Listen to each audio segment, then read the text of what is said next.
hearing, a waiter from Arizona told us how he is using his tax savings from no tax on tips to start law school. A Texas steelworker said he can now afford to start a family from no tax on overtime.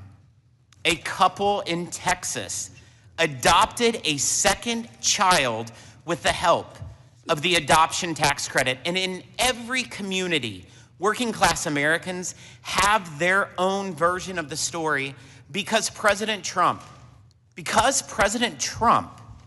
and Republicans in Congress delivered real tax relief.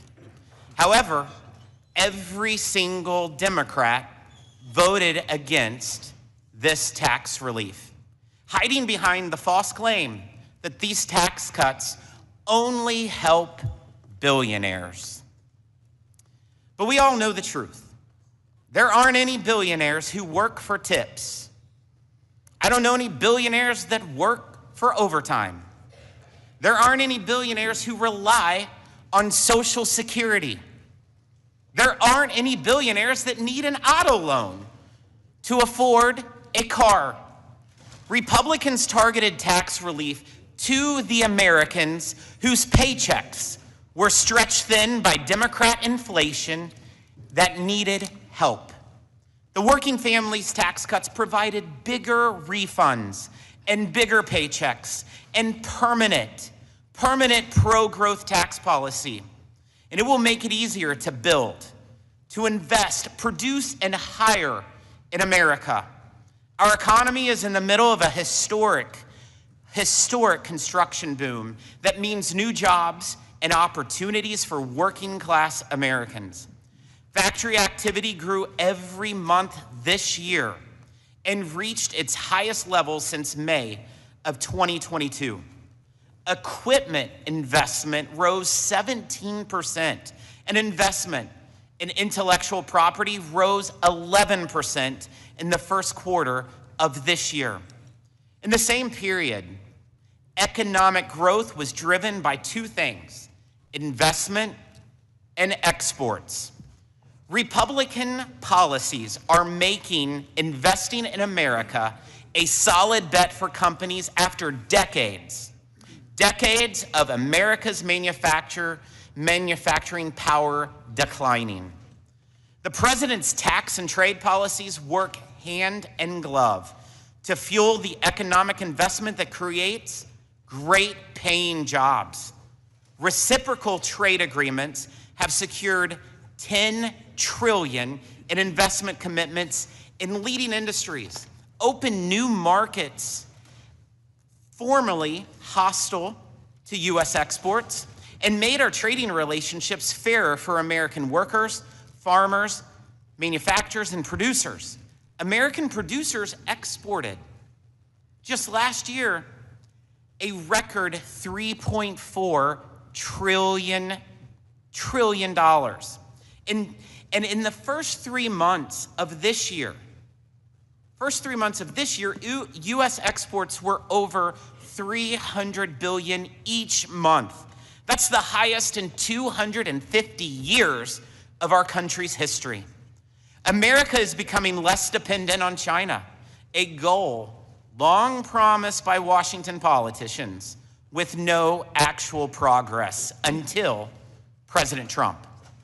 Our trade deficit with China fell 32% last year to the lowest level since 2004. The Chinese recently agreed to purchase at least $17 billion annually in U.S. agriculture products through 2028, alongside more Boeing airplanes.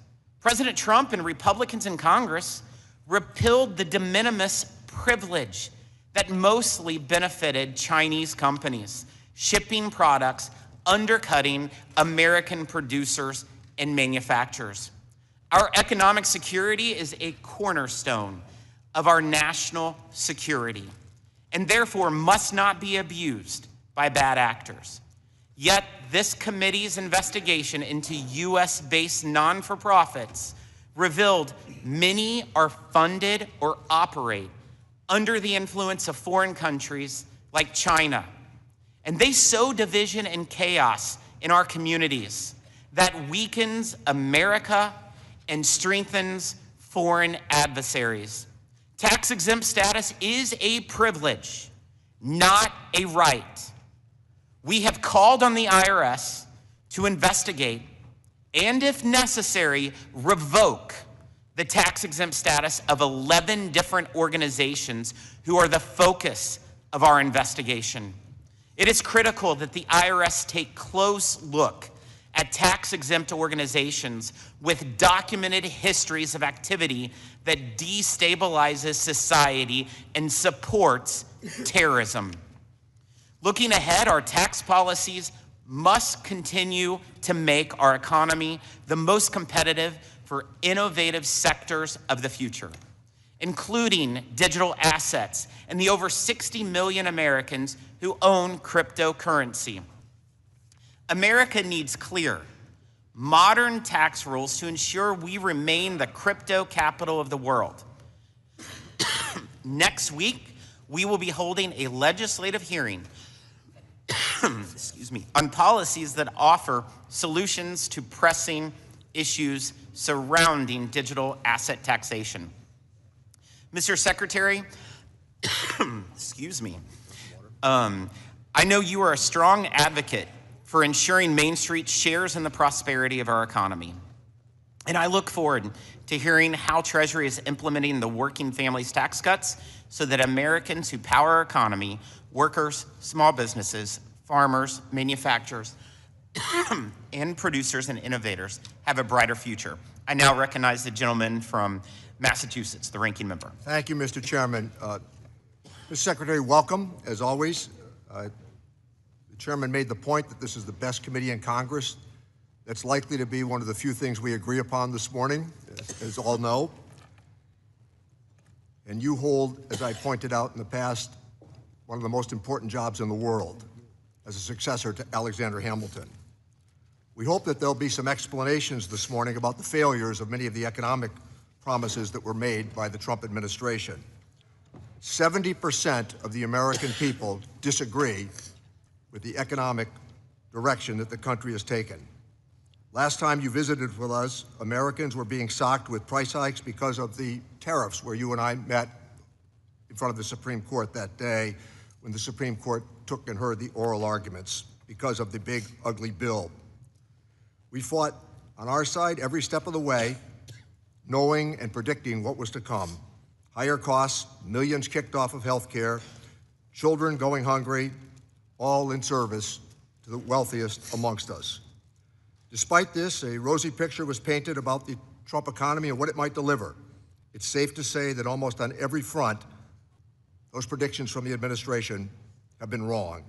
Workers and families are being forced to stretch their dollars further every day, and the pain so clearly stems from many of these projects, including what was supposed to be a cessation of endless wars. We've watched the price hikes that are coming because of this tariff regime. And during testimony last year, you suggested that the Trump policies would lift the working and middle class and reinvigorate American manufacturing. It was stated that take-home pay and wages would increase. You relied upon consumer confidence data to tout the strength of the economy. You pointed out that inflation was improving and that costs, including food, energy, and shelter, would be coming down. And now we have a chance to reflect upon what actually happened, including the slow walking of the tariff refunds that are due. Families are forced to shell out $1,700 more last year to cover many of the costs that were estimated to be rosy here not that long ago. Between the tariffs, the Iran war, prices are rising faster than they have in years. Last month, the inflation rate ate up paychecks. Appreciated the chairman's position on pointing out that there has been a routine of 3% increases, but when you're paying more for everything else, that quickly goes away. The price of a tank of gasoline in many places has gone up by almost 50%. That's a staggering amount. And despite the bullish assessment in January that economic growth would hit 5.4% in the fourth quarter, that growth came in at approximately 0.5%. not even a full percentage point. That's not spin, those are facts. The administration continues to argue that down is up and to convince people that their pain should be subjugated to patriotic causes. Whether celebrating higher credit card delinquencies on households, they're spending more every day because of the economic policies of the administration. As if the $1,700 to cover the tariffs wasn't enough, estimates are now showing that the war in Iran has already cost households another $750. And while an extra $200 in gas costs might not be a lot for some folks in the administration, it sure is for a lot of working families. I'm sure we're going to hear that there are many attempts to save the economy by touting the refunds. Those refunds were eaten up almost overnight because of increases in gasoline prices. Tax refunds fell short of the promises by 65% and have been completely wiped out, as I noted, by price hikes. The president's attention remains everywhere but what's most important. As he said, he's not thinking about people's financial situations. He tends to be focused on more vanity projects, including a ballroom and an arch, and painting the reflecting pool. We are now ready for a cage fight on the South Lawn and perhaps a $250 bill with his photograph on it. We look at what has happened recently with the slush fund that was created, and our Republican colleagues continue to go wobbly on their defense, perhaps not understanding how this is playing with the American people. I know the administration has been busy trying this week to explain all of it, telling members of Congress that the slush fund is dead, apparently not consistent with what the president offered but 24 hours ago. Let's be real. The $250 bill might be needed because of the price hikes that are coming to the American people. Americans have made this very clear. 77% say the policies have increased the cost of living, and more than half say it's worse than they can previously remember. Consumer sentiment is currently at a record low. The savings rate for Americans has dropped to 2.6%, cut in half in just a year. When we look at this economy, we see failure upon failure. The policies that have been proposed have really not worked for average Americans. Families are getting crushed, and we would suggest today that a new course of action needs to be taken. Republicans have made it clear that they don't want to put a stop to the chaos, but Democrats are unwavering in our fight for American families to lower cost and to end the harm that is being done. Thank you, Mr. Chairman. Thank you, Ranking Member. Today's sole witness is United States Secretary of the Treasury, Scott Bessent. The committee has received your written testimony, and it will be part of the formal hearing record. Secretary Bessent, you have 5 minutes to deliver your remarks, and you may begin when you're ready. Good. Chairman Smith, Ranking Member Neal, and members of the committee, thank you for convening today's hearing.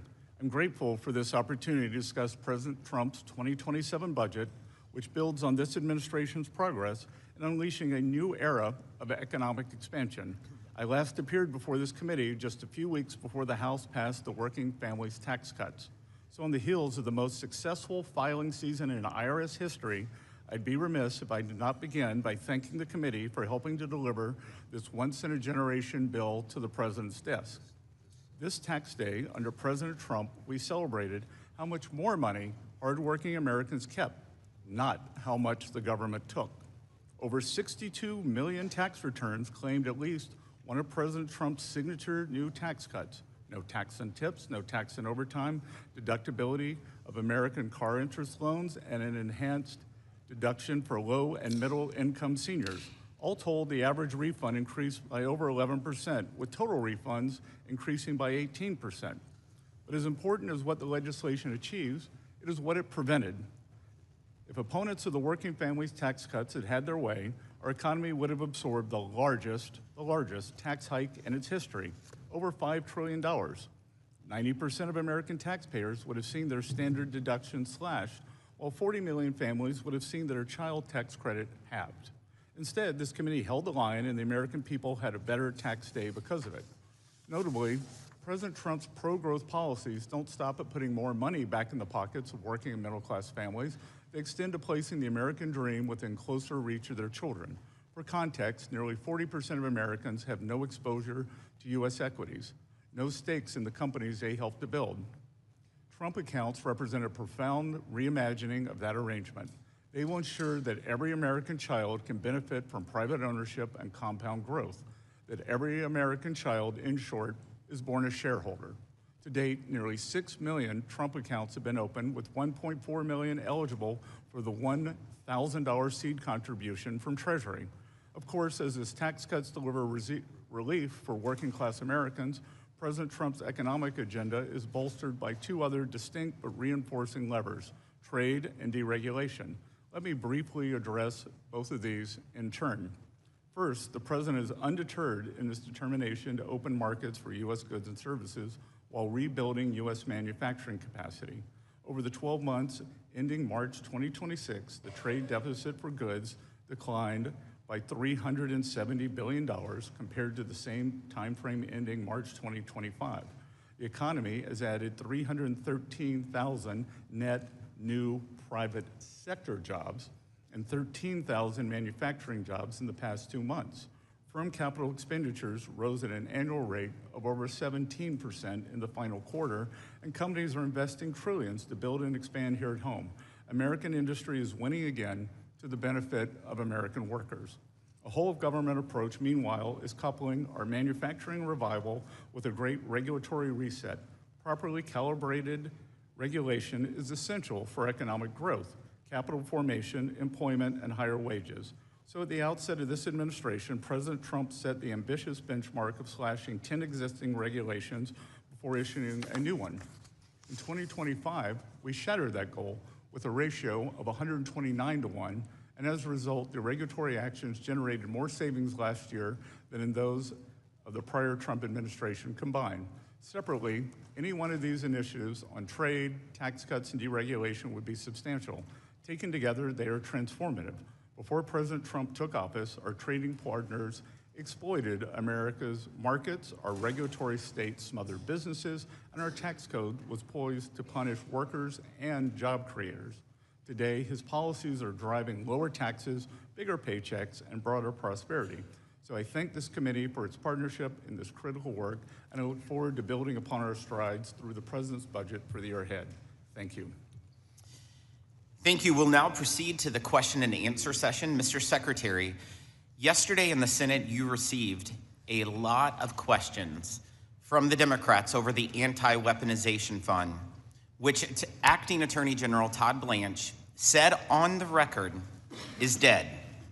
You also told the Senate Finance Committee over and over and over and over a few more times again that you cannot discuss the settlement or the case due to ongoing litigation.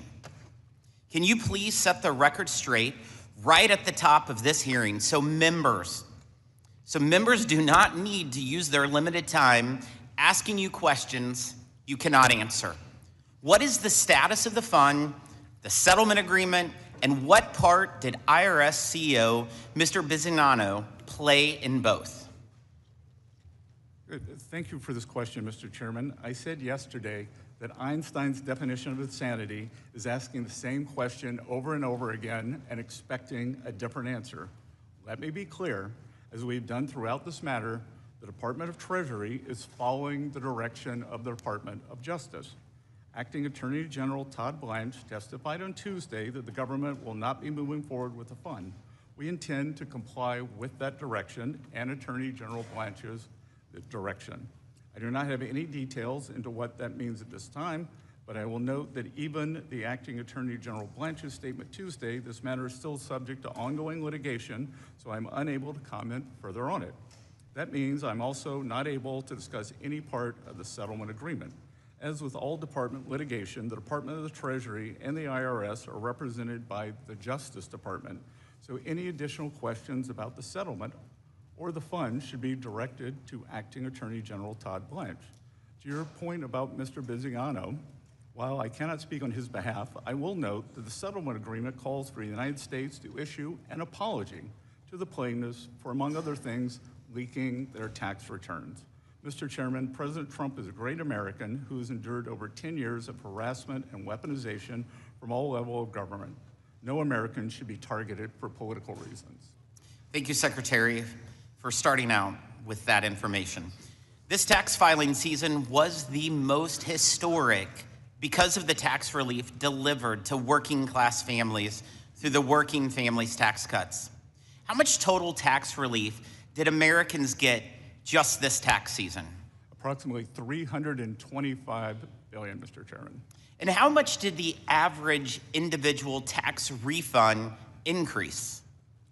The average refund increased by more than 11%, but that does not reflect the dollar value.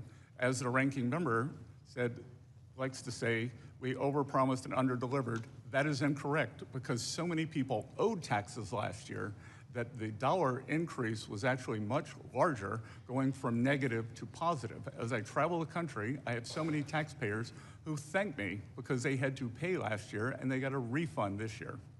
So how many taxpayers claimed at least one of President Trump's priorities of no tax on tips, no tax on overtime, no tax on Social Security, or the auto loan interest?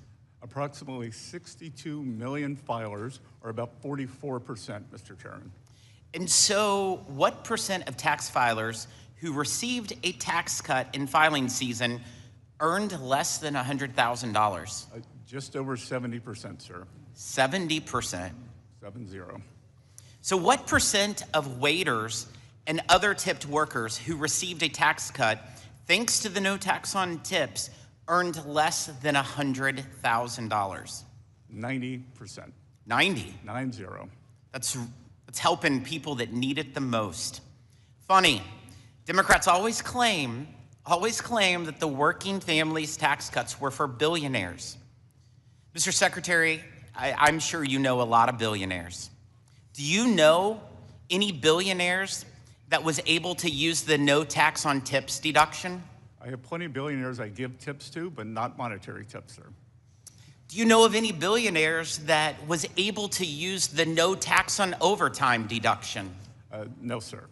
Absolutely not. But you'll hear all day today that this tax cut was for the billionaires. But the evidence proves differently, and so I greatly appreciate that. I'm sure we will hear about inflation in the economy today, too. And so at this point, during President Biden's term, what was the core inflation rate?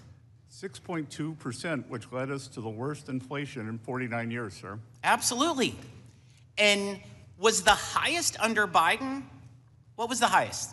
6.6. 6.6. September of 22. And so what is core inflation this very second? 2.8%. 2.8%.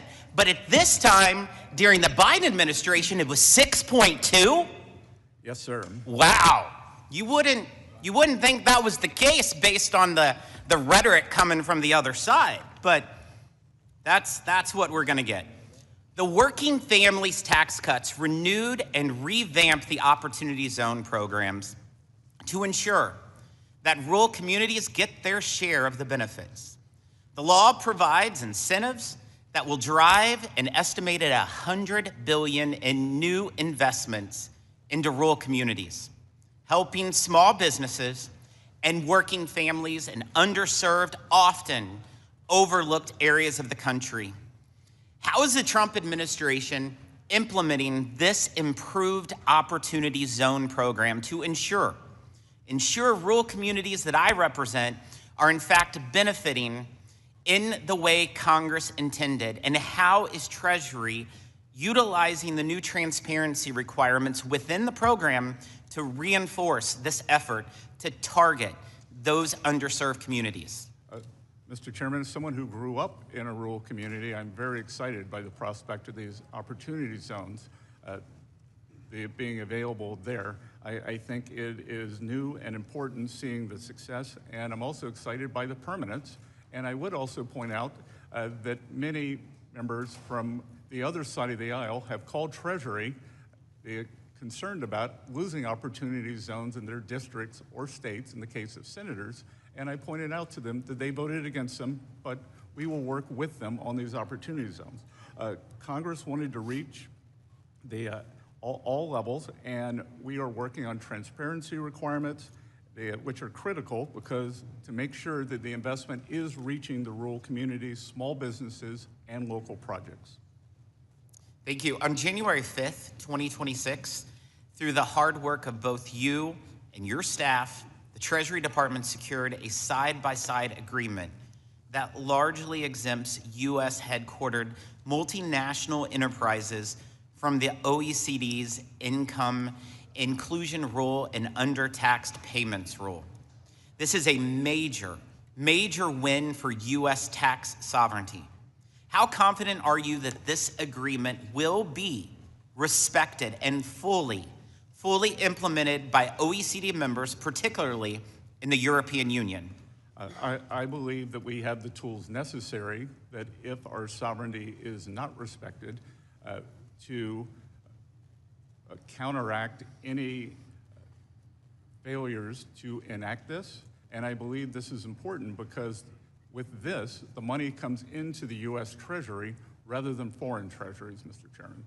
What I would say, Secretary, you can count on us as working hand in glove as allies, because Congress can also move legislation to make sure that they honor this. And we're willing to do that if they do not honor your commitment. And Mr. Chairman, I will point out that my friend Senator Wyden complimented the side-by-side when he was back in Oregon recently. It's great to hear. What monitoring has Treasury put in place to ensure that U.S. companies are not still subjected to the discriminatory treatment? We frequently meet with the companies, and we have active engagement with the OECD on this matter. Thank you. I now recognize the ranking member. Thank you, Mr. Chairman. A reminder that members of the committee, they get to decide how to allocate their 5 minutes as long as they're within the framework of the questions that they wish to ask. So, Mr. Secretary, were you or any employee of Treasury informed of the settlement that the Attorney General entered into with the plan of the fund? Again, Congressman, there's ongoing litigation, and as I said, I'm unable to answer. Fine. So, I think we can agree upon this. There were 400,000 taxpayers that had their tax information leaked when Charles Littlejohn released that information. We all agree no citizen should have their taxpayer information leaked. That's a clear violation. But if we follow the logic of what has been proposed, then the suggestion would be that these 400,000 people would be never subject to any sort of IRS oversight? Again, I'm unable to comment on that. Okay. So let me go back to part of the statistical data that's been gathered. With Barnstable, Massachusetts, which is a central hub on Cape Cod for commercial and transportation activity, they rely upon tourist dollars. It's a big deal. Over the last year, there's been a 54% decrease in Canadian tourists. We're slow walking the tariff refunds. You and I were there, as I reminded the audience today, when the Supreme Court heard those arguments, and the suggestion was that the tax refunds were going to proceed expeditiously. That is not happening. There have been arguments that somehow that they've been slow walked on purpose because they did cost $166 billion, which would come from revenue that previously had been allocated. In Las Vegas, those who fly into the Harry Reid Airport, 4.9 million people flew in last year. That's down by 12%. The positions that we have taken on the tariffs, the positions that we have taken on trade, have really been inconsistent with previous presidents and previous administrations. We understand how tariffs might be used to penalize an adversary, but the application of these tariffs are not working for the American family because of the price increases that are being experienced, particularly in the agricultural states where we can see where much of the political turmoil is now playing out. Ground beef is up by 20%. As I noted earlier, gasoline, 51%. Airfares have spiked by 20%. And everywhere that we turn, there's a price hike because of the economic policies that the president has embraced. Inflation has hit 3.8%. We've watched how now perhaps we're going to change the independence of the Federal Reserve Board for the purpose of complying with some political suggestions? Let me suggest here that we think that the independence of the Federal Reserve Board, and in fact, the independence of the former chairman of that board, helped to guide us through a very rocky period of time. We watched how that service was denigrated time and again, despite the fact that it was an honest, patriotic effort that was made by that chairman to get us through, again, a very, very difficult period of time. But if we don't like the outcome with the Consumer Price Index, we get rid of the forecaster. If we don't like the result of what the Federal Reserve Board has said, then we threaten and intimidate the chairman of the Federal Reserve Board. The argument has been, since your last visit, that lowering costs was something that we all embraced. But there's a fundamental acknowledgement, and it is not happening. I cited a previous statistic that I think remains very compelling this morning. 77% of the American people disagree right now with the economic positions that are being embraced by the administration. With that, I yield back my time. Thank you, Mr. Buchanan. Thank you for being here today, Mr. Secretary. Passing the working family tax cuts was a major win for all Americans. In addition to the record tax refunds that millions of Americans have received, I'm especially excited about the law as it pertains to small business. 100% bonus depreciation for business investment will boost the economic growth in manufacturing by encouraging small business to invest in America. Someone that's been in business for a lot of years, I can tell you the reality is very much the case. In addition, the permanent 199A small business deduction will make it easier for small businesses to create jobs and reinvest in their corporations or operations. More than anything else, I'm excited about the fact that we made a lot of this permanent. It'll make a huge difference going forward, and it has already. Working families tax cuts are ensuring that American businesses can thrive and grow in the economy. I had the good fortune of being chairman of the Florida Chamber. We had 130,000 businesses, and these tax things, I can tell you, make a big difference. And the guy who's, Mark, who's CEO, made that reference to me many times. Mr. Secretary, the small businesses in my district tell me 100% bonus depreciation is so important that that decision is key to their buying equipment and other things. What's your thoughts on that, or your experience on the bonus depreciation part?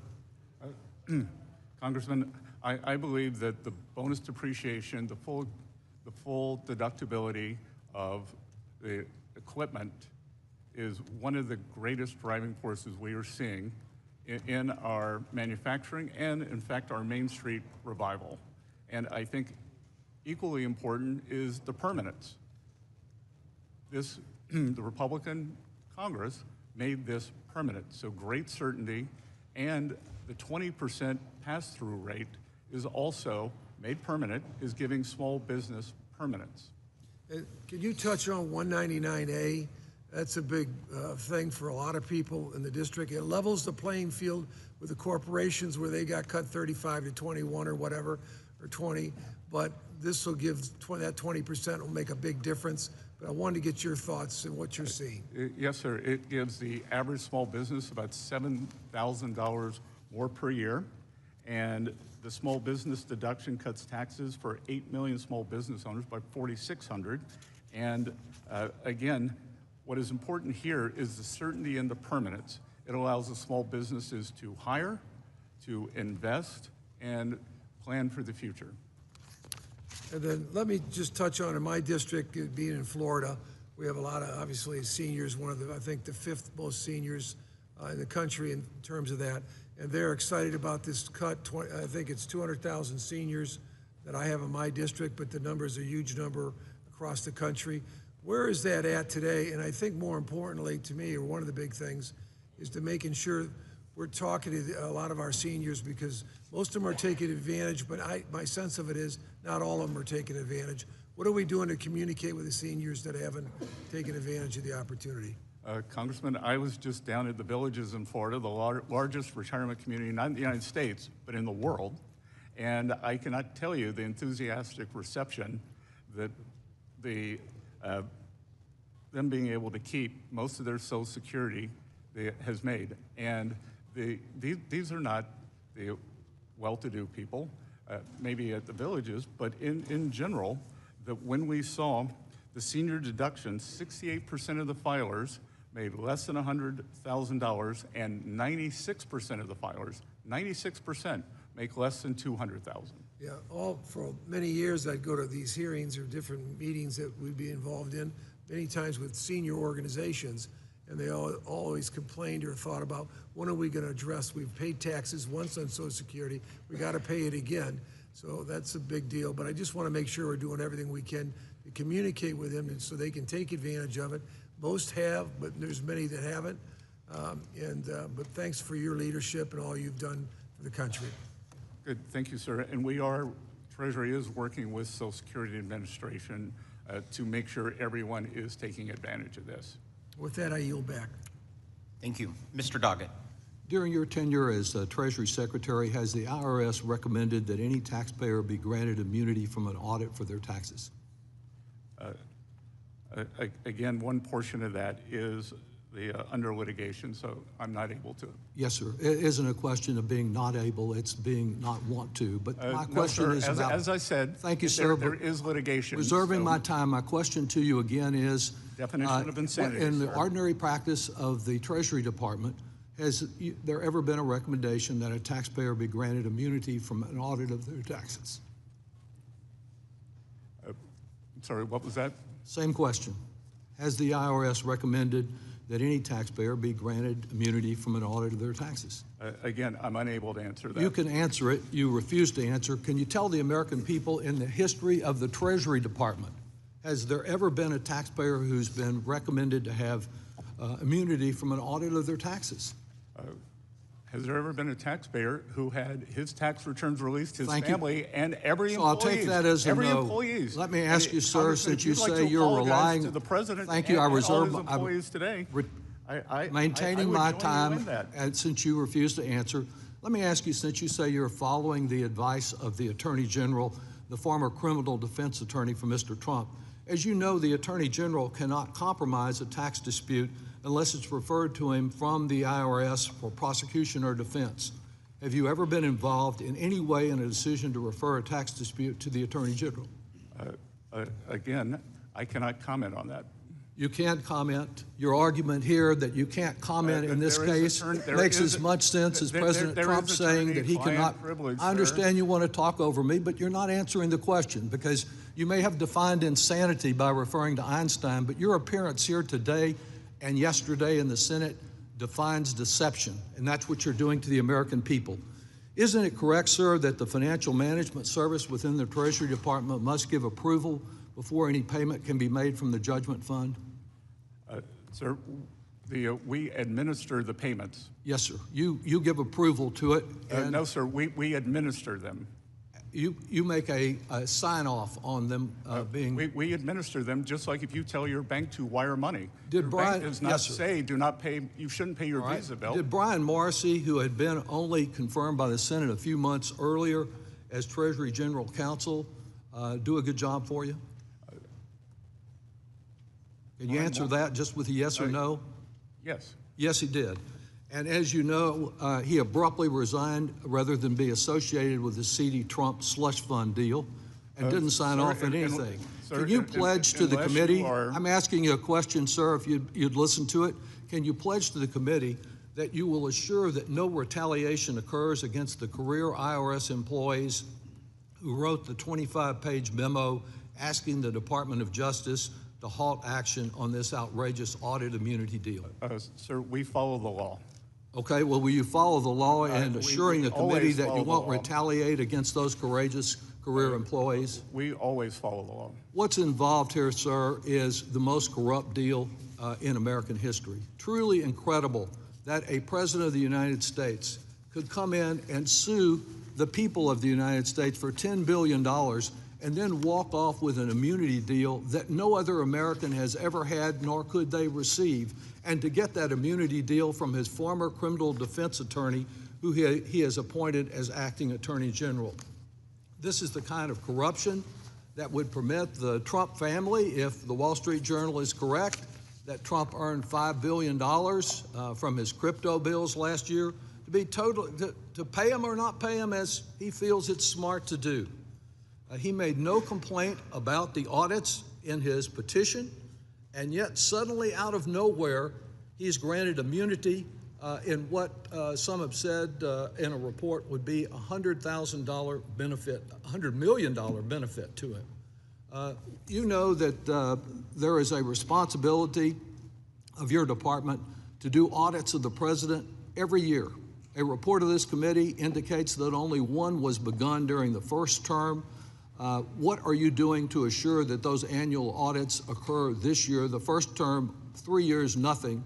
Has anything been done this year to fulfill that responsibility? Again, sir, due to IRS I'm not talking about IRS Rule 6103, which prohibits the discussion of taxpayer information. It doesn't.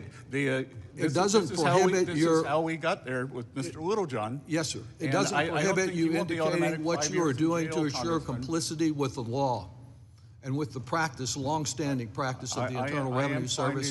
So I think we can assume from your deception today that nothing's being done, and this president is being treated in a way that no other president, no other American citizen has ever been treated. I would agree with that, in an sir. incredibly corrupt deal. I would yield agree back. he is being treated the way no other person has ever been treated. Mr. Smith. Thank you, Mr. Chairman, and thank you, Mr. Secretary, for being here today. I think these conversations are certainly enlightening and Circular. maybe sometimes even entertaining to hear some of the items that are brought up, if it weren't so sad. But I appreciate many of my colleagues, whom I respect, speaking out against tariffs. Let me remind folks that after all the criticism of President Trump during his first term relating to tariffs, a few other things too, but in this case tariffs, unified Democratic control for 2 years resulted in no action on tariffs, and quite honestly, disengagement on trade altogether that I think brought disrespect to our country and I think damaging in many ways. But I'll move on here to talk more about tax and certainly the Treasury's recent interagency agreement with the Department of Education to address the ongoing costs to taxpayers associated with the Biden administration's student loan policies. Last year, I joined several colleagues in urging Treasury to rescind the waiver which prevented collection on defaulted student loans. So this agreement takes an important step toward restoring accountability and protecting taxpayers. I certainly appreciate your partnership in the effort. You know, the Working Families Tax Cut bill was very productive, certainly teed up by the Tax Cuts and Jobs Act from the first Trump term. And it's interesting, you know, in the meantime, we had a bipartisan bill where we had many of my colleagues, both sides of the aisle, vote for so many things from the Tax Cuts and Jobs Act. And then when we even added more middle-class advantages, whether it's Trump accounts, whether it's a school choice, whether it's the tax relief for overtime, likewise for seniors, I mean, the list goes on. But because there was no chance that President Biden would sign that, they voted against it. So when there was a chance that President Biden could have signed a bill, now it didn't get through the Senate, obviously, but when that seemed to be the situation, they opposed it. So I just I get a little frustrated when we can have good discussions here in this room and legislate. I think it's important to note that there were so many inversions happening leading up to the Obama administration that even President Obama advocated for lowering the corporate tax rate. Now, he advocated a rate that didn't have enough support here. President Trump came in, he advocated for a considerably lower rate, and we legislated basically right in the middle. And it proved very effective economically, proved effective for growing revenues and growing because the economy grows. So anyway, I'm excited about the Trump accounts because I think those are going to be consequential, especially teaming up with the federal scholarship tax credit. Appreciate my colleague Blake Moore working with me to make permanent the Trump accounts because I think they are going to be very much appreciated by a lot of folks. few years down the road especially, but I think even in the near term as people start thinking more about their financial future.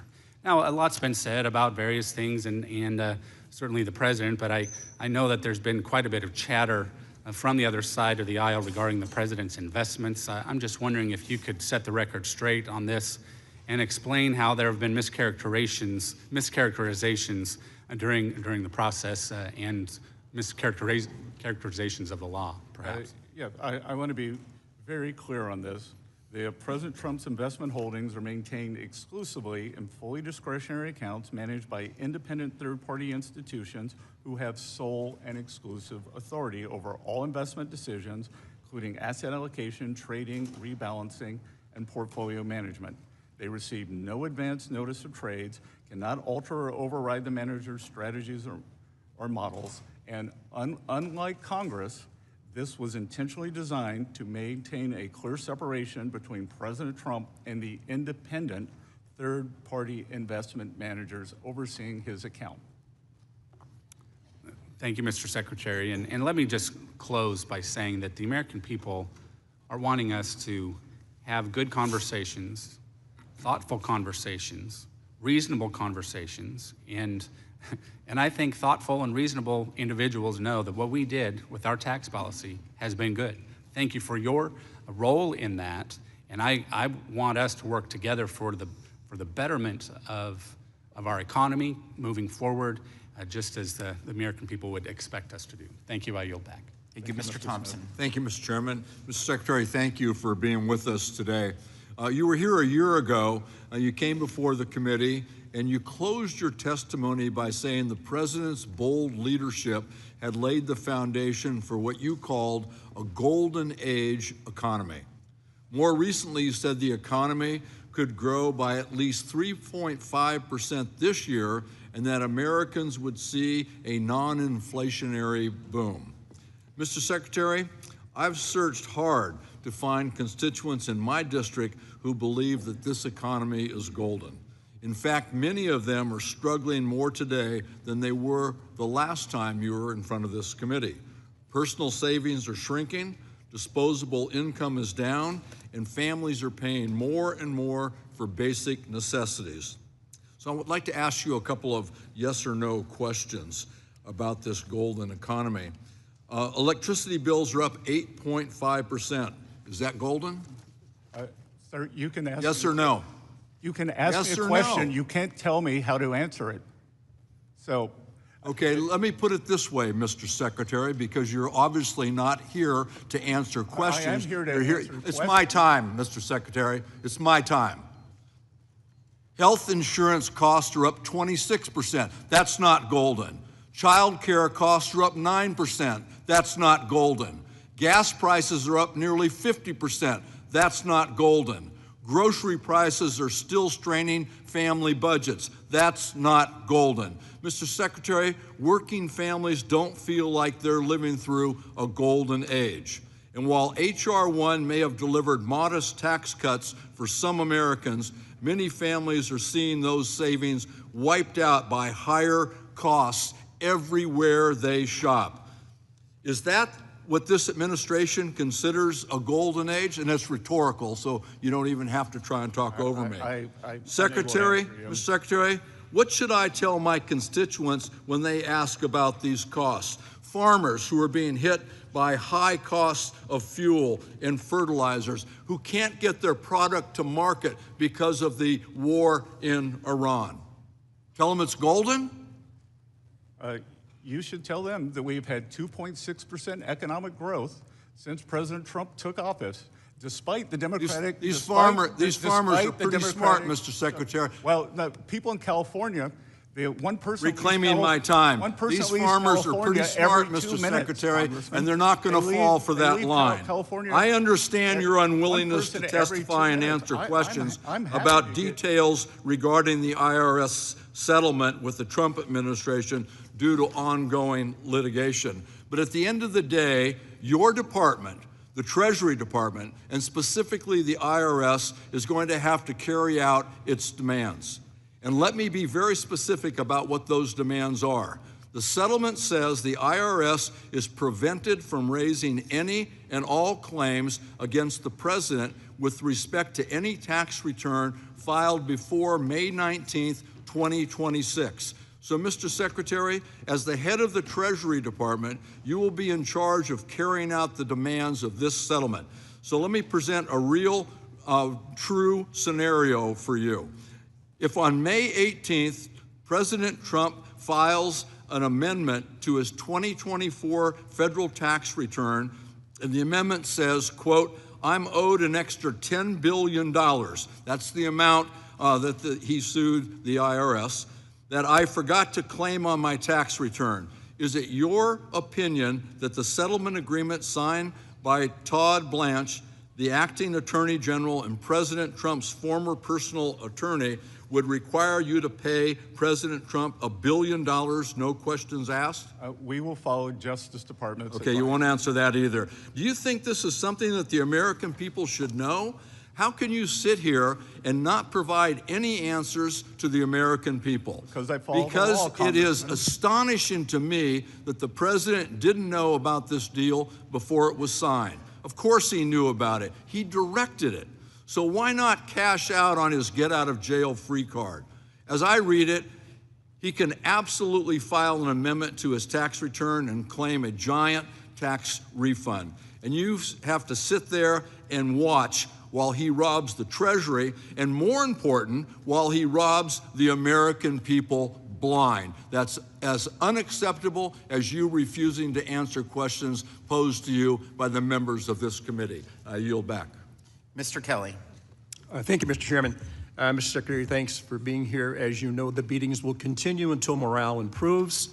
This is the beginning of the Charles Dickens. Given that the Democratic House has a 17% approval rate, now I see why. No, this is the opening of a Charles Dickens novel, is it not? So it was the best of times, it was the worst of times. It was the age of wisdom, it was the age of foolishness. It was the epic of belief, it was the epic of incredulity. It was a season of light, it was a season of darkness, it was the spring of hope, it was the winter of despair. How well that describes what we're going through. I will remind my friends on the other side that we had double-digit inflation in the prior administration. The president inherited one of the worst situations he could possibly do. The cost of gasoline, by the way, in June of 2022 was, the average was $5.16 a gallon. As of June 4th, it's now $4.51 a gallon. So facts are a funny thing. Use the ones that actually are true or bend them to anything you want. What I really want to talk to you about, though, is part of what we did when we first did Tax Cuts and Jobs Act was something called opportunity zones. And I'm going to invite you to come to Erie, Pennsylvania. Erie, Pennsylvania was at one time a thriving city, but fell on very, very hard times. But when we did the Tax Cuts and Jobs Act with the opportunity zones, this encouraged private investment, not taxpayer dollars, but private investment going into areas where the government would have wasted its money, and does oftentimes, but say to private investors, you know what? Using the tax code, we're going to give you an opportunity to invest in something while other people would usually walk away from it. I got to tell you, in Erie, under the leadership of key stakeholders and local leaders such as the Erie Downtown Development Corporation and the strategy of Erie Refocus Plan, the city committed itself to a goal of revitalizing its downtown waterfront while building on its industrial heritage. Using opportunity zones as a catalyst, Erie has leveraged more than $40 million in private investment. This investment created 110 new residential units, revitalized more than 100,000 square feet of commercial space, restored 8 historic properties, and brought a grocery store to a neighborhood previously designated as a food desert. One of the things I wanted to talk about, because under this new plan, we decided, hey, you know what? We did some great jobs when it came to cities. Let's look at rural areas. So what I'm going to ask you to do, if you would, please come to Erie, where you can see how these actually things worked in living color to real people in real time. How we're revitalizing a community. The job you've done is incredible, by the way. The only thing I question, what keeps you getting up in the morning and come into things like this when you know all that work that you do, all that time that you spend, all your staff works to make it better for the American people? The hell with this idea of it being a Republican idea or a Democrat idea. Why don't we just look like what's best for America? Well, the representative, first of all, I have heard that Erie is the poster child in a great way for opportunity zones. So I look forward to coming and visit, and I look forward to visiting the rural areas in your district. And also, as I said earlier, many representatives, senators from the other side of the aisle have called me to ask for guidance on opportunity zones. I pointed out that they voted against them, but that is why I come in, to help the American people. We can overcome partisan differences, that they voted against them. It is in statute now, and we will make it work for all the American people. You know what, and I appreciate that, so we'll get with you that, because I have two friends in the Senate right now that represent Pennsylvania. They are sometimes would have been described as polar opposites. They're not. So between Senator Fetterman and Senator McCormick, we have two people in the Senate now working together to do the best things that they can do for the state they represent and the nation that they work for. I think if we could twist things around, and unfortunately elections get in the way of us doing things that are actually beneficial to the American people. We tend to work on a party spectrum rather than the people we represent. As I said, I represent 750,000 people. None of them are, it's not an all red, it's not all blue. And in fact, what discourages me is too many of our people who live in the area no longer have faith, and they don't even register to vote. But please, we're going to invite you. We're going to invite Senator Fetterman, Senator McCormick. We will get people there to sit down with you. There is such a wealth of opportunity taking place right now. The figures don't lie. Sometimes the liars can figure, but figures don't lie. Thank you for doing what you're doing in your private life, to walk away from that, to walk into this. When they first described it as a swamp, they had no idea how deep the swamp has become. Thank you for being here today, and thank you for your dedication to the United States of America. Thank you, Mr. Larson.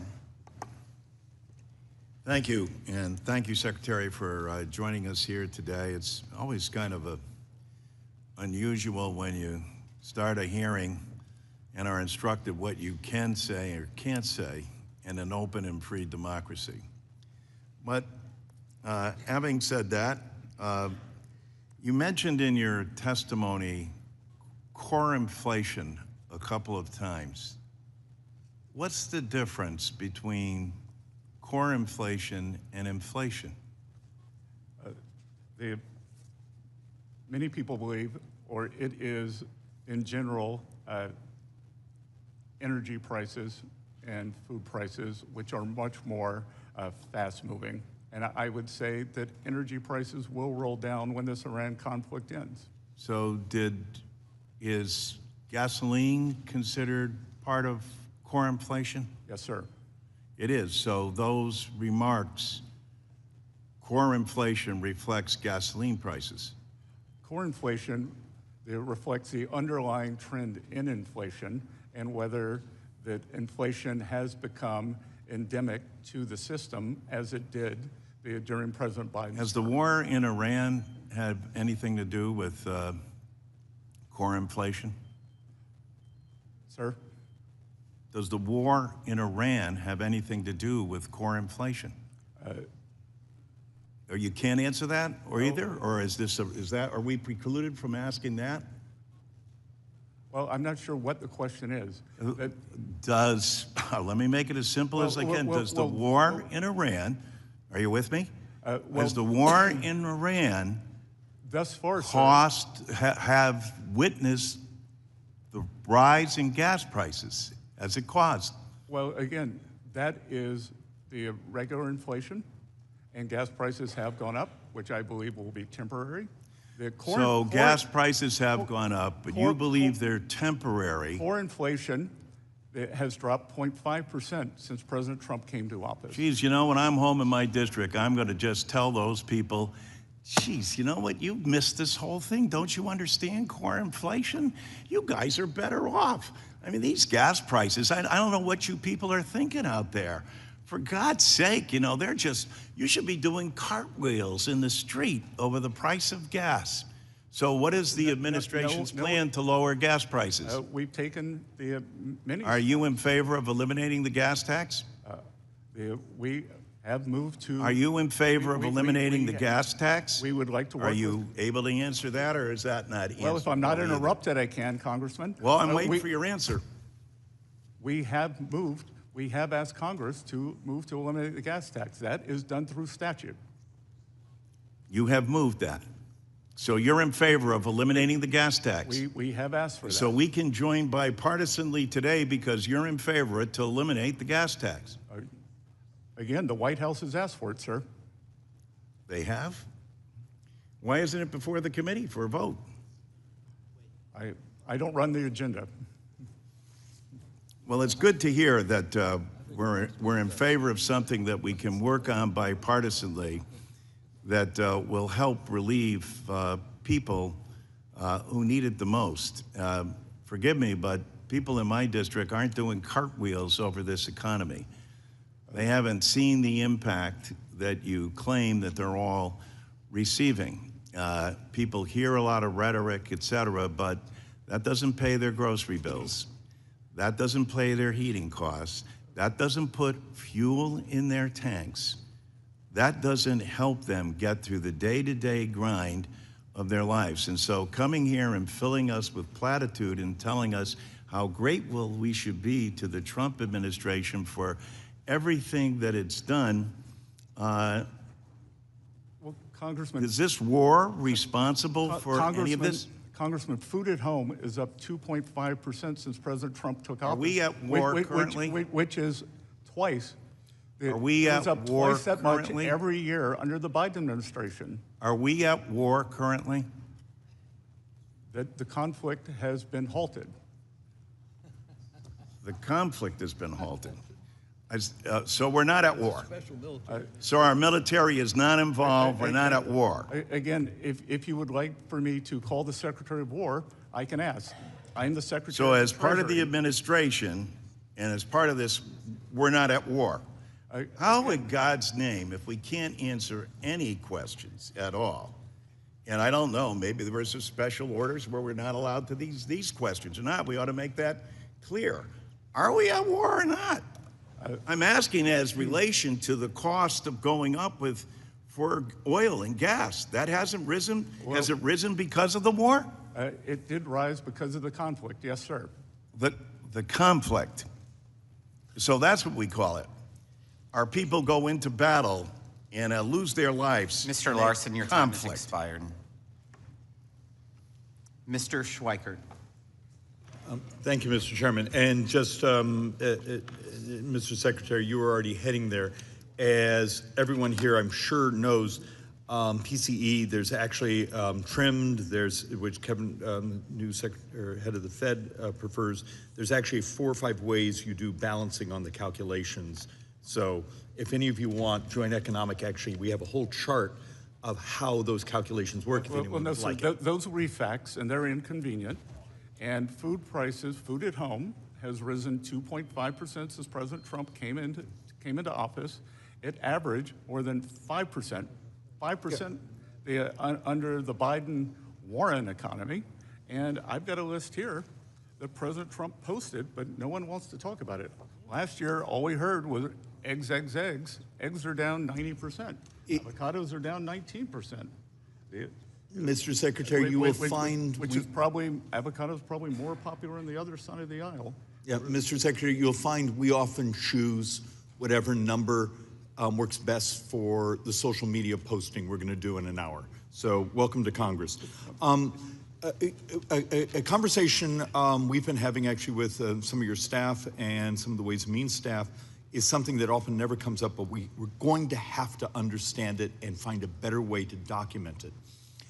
We calculate about 17% of the U.S. economy now is in the tax-exempt space.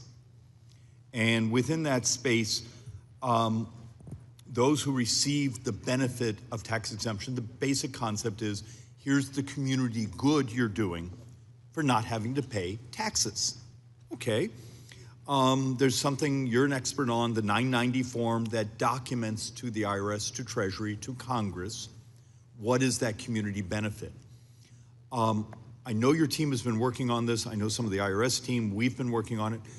Is there a way to come up with a much more robust, universal form so we can understand, are these tax-exempt organizations meeting their societal obligation? And if they're not, we can help them meet that.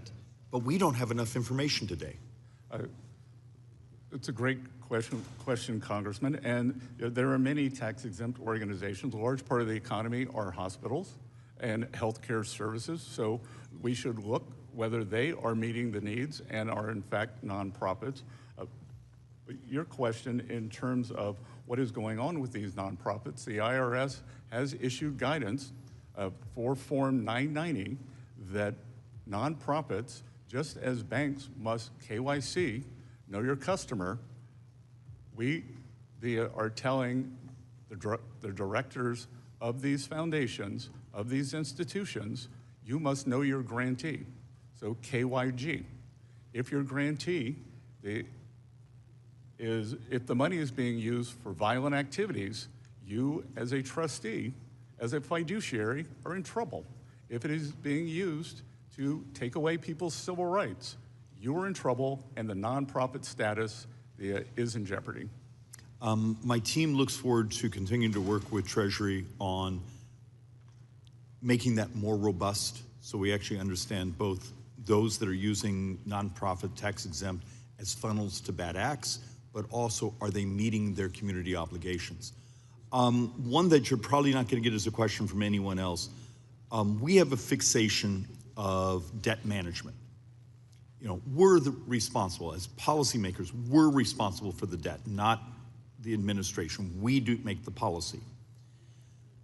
What can we do as members of Congress, Joint Economic Committee, Ways and Means Committee, to help you convince the markets, you know, please buy a 10-year note.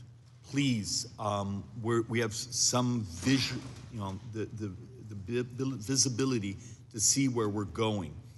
I do have some concerns of in the future where the entire world is binging on debt, that we have some stressed auctions. What do we do as a country to actually not have that happen to us? So, since President Trump came into office, the U.S. Treasury market has been the best performing developed market, but that is not assured. It is assured that the Treasury will have a regular and predictable issuance cadence. But what we must let the borrowers know, people who are buying Treasury bonds, whether it is U.S. households, the foreign central banks, and everyone else in between, that we are serious about getting our debt and deficit numbers under control. That is perfect, Mr. Secretary. And with that, I yield back, Mr. Chairman. Mr. Davis. Thank you, Mr. Chairman, and thank you, Mr. Secretary. Secretary Bessent, as of April 18th, taxpayers received about 3.4 million delayed refund letters. Illinoisans received 110,000. Texans, Floridians, and New Yorkers each received over 200,000, and Californians received 400,000. Almost 3 months ago, on March 9th, Representative Sewell and I asked you for basic information to demonstrate that Americans are actually getting their delayed refunds. Last month, I requested a meeting with the appropriate staff at the IRS or Treasury for this information. It was not until this morning that I received a response from Treasury. And although the letter contains some high-level information, it is insufficient to reassure me that Americans are receiving their refunds quickly. For example, the information in this morning's letter is substantially outdated. Today's letter cited 2.2 million CP 553 e-notices when a separate document you sent me a few weeks ago cited 3.4 million notices as of April 18th. Also, the information in today's letter fails to convey the current number of unique taxpayers whose refunds were delayed. nor does today's letter give a clear understanding of how quickly taxpayers are waiting on their delayed checks.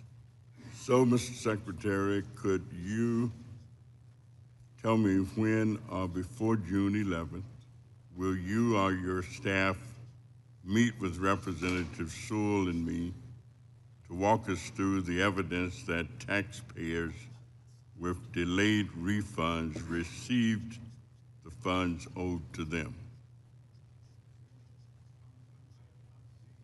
Microphone. I have not seen the letter. That I will follow up on this, and the delays that you were talking about are for taxpayers who did not file electronically. We had about 98% of taxpayers file electronically. They received their refunds within 21 days. It sounds to me that out of the approximately 134 million tax returns that we received, that the April number would have been the Thank you. And we are at 2.2, so we are working through it, and much of that has to do with verification, lack of addresses. So we look forward to working with you on that because we are committed. Well, to thank people you, getting thank these you very large much. refunds Well, quickly. let me just continue. Mr. Chairman, could you assist me to make sure that the American people receives the information? 3.4 million delayed notices are getting their refunds expeditiously. And also I'd like to submit for the record a state-by-state breakout provided to me by the Internal Revenue Service where 3.4 million taxpayers live and whose refunds were delayed as of April 18th. Without objection. Thank you, Mr. Chairman. And Congressman, what was that number last year? 3.4 million. No. I meant for the previous filing season and the year before that. Well, I don't know the number for either one of those years, but let me move to my last question. I understand that the Southern Poverty Law Center has been indicted. And let me ask, is the Internal Revenue Service involved in that activity in any way? Again, that's ongoing litigation, but that would have been done, as I read in, what I know is what I've read in the newspaper, and that was the Justice Department and the FBI. And Internal Revenue is not urging or suggesting to any other entities that they may lose their tax exemption if they contribute to the Southern Poverty Law Center? Again, there's ongoing litigation, but that's driven by the Department of Justice and the FBI. Thank you, Mr. Chairman. I give back. Thank you, Mr. LaHood. Thank you, Mr. Chairman. Mr. Secretary, welcome. Thank you for being here today. Thanks for your service. I want to touch on affordable housing. I think collectively, as we travel back to our districts, we continue to hear about the lack of affordable housing. And I would describe it as a rural, suburban, and urban problem. And last year, in the Working Families Tax Cut Bill, we included a number of provisions on affordable housing. And one of those was my bill that was included in there on the affordable housing tax credit. And as you're well aware, one of the most significant barriers to economic success in our communities is housing. And so in the Working Families Tax Cut Bill, we included the affordable housing tax credit, which includes a permanent 12% increase in the 9% allocation of LIHTC credits beginning this year. Independent analysis have estimated that this will lead to the development of more than 1.2 million more affordable homes nationwide over the next 10 years because of what we did.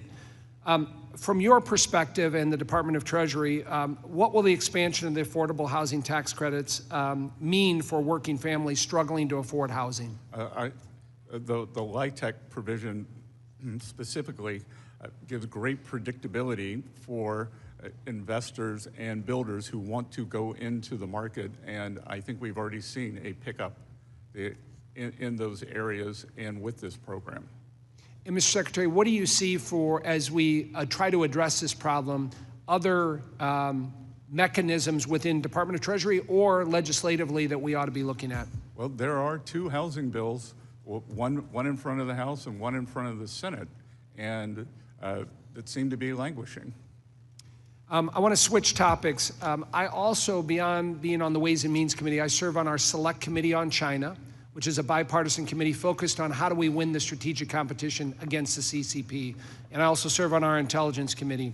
And I want to focus on 45X, and that's a provision in the tax code. And so last year in the Working Families Tax Cut Bill, we included the Foreign Entity of Concerns restrictions that pertain to curbing Chinese technology by manufacturers and mandating in that bill that they operate fully independent companies here with no reliance on Chinese entities. Despite these clear requirements, recent media reports indicate that many manufacturers continue to depend on the active support of Chinese engineers overseen by the CCP, security officers embedded in their U.S. facilities, undermining the objective of fully transferring operational knowledge of these technologies to U.S. companies. So, Mr. Secretary, what is Treasury doing to address and prevent Chinese penetration and involvement in these companies receiving the 45X tax credit? So we are polling the companies. We are asking for verification that this is not happening. And whenever we receive a report, we investigate it, just as with CFIUS. CFIUS is self-reported, but when we discover transactions that we believe should have been reported, then we can go back and investigate those transactions. And to your knowledge, have any of those investigations led to a fruitful prosecution or holding somebody accountable? I can get back to you. I can have my staff get back to you, but I can tell you it has been very robust. And you would have seen that recently the FCC banned Chinese drones and routers. And with the connected auto mandate, that electronic systems in American cars cannot be connected to Chinese entities. Thank you. And I'll look forward to the follow-up with you and your team on this. This is something obviously we got to be heavily focused on. Lastly, in my remaining time, I just want to focus on digital service taxes as it relates to Canada. And maybe, obviously, we have concerns. We credit the administration for what you've been able to do on DSTs in Europe, but there's still some concerns with our Canadian friends. Can you comment on where we're at with that? We are pushing, whether it's Europe, whether it's Turkey, whether it's Brazil, whether it's India, whether it is Canada, we are pushing back on these digital service taxes. We have the greatest technology and innovation ecosystem in the world, and they cannot take advantage of our companies and for their treasuries. It is they are very interesting, they are very ripe targets because they are profitable, they are well run, and they are in demand, but we cannot have this. And we, in every trade negotiation or every trade discussion with the Canadians, we bring this up.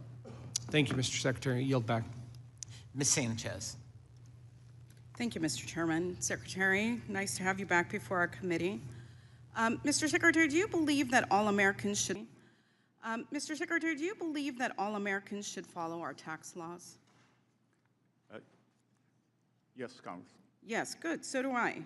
And do you believe that for those Americans who break our tax laws, they should be audited or held accountable? Well, I think there are two things there. An audit is not a result of breaking the law. Yes or no?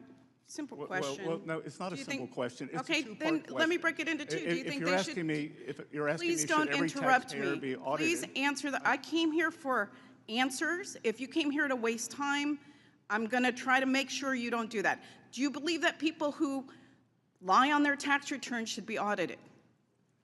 Yes. Okay, do you think that people who break our laws should be held accountable, our tax laws? Yes. Okay, thank you. Very simple. Not a hard question. I'm glad we agree. So why is it that you are allowing President Trump to have complete immunity from being audited?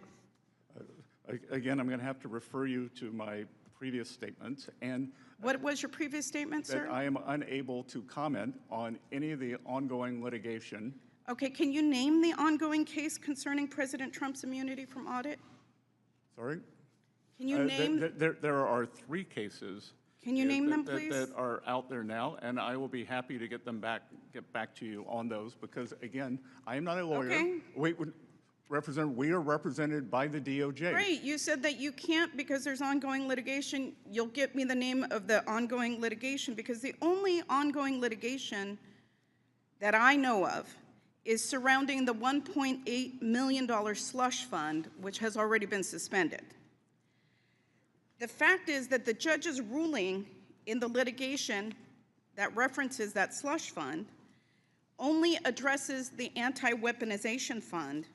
It doesn't even address Trump's immunity from audit. So I would like to ask unanimous consent to enter into the record the judge's order in the Floyd versus Department of Justice case. Without objection. Thank you. Now, Secretary, you said you're not an attorney, is that correct? Mercifully. Okay, well, I am, and I'm actually proud to be an attorney and know the laws, and I know how to read a judicial ruling. Furthermore, I know that since 1962, the Supreme Court has held that ongoing litigation does not prevent someone from testifying in a congressional hearing. So once again, I'm going to ask, why are you allowing President Trump and his family to have complete immunity from being audited? Again, since you're a lawyer, you will understand that the U.S. Treasury and the IRS are represented by the Justice Department and the Acting Attorney General. Yes, but I just mentioned a Supreme Court case that doesn't bar you from testifying.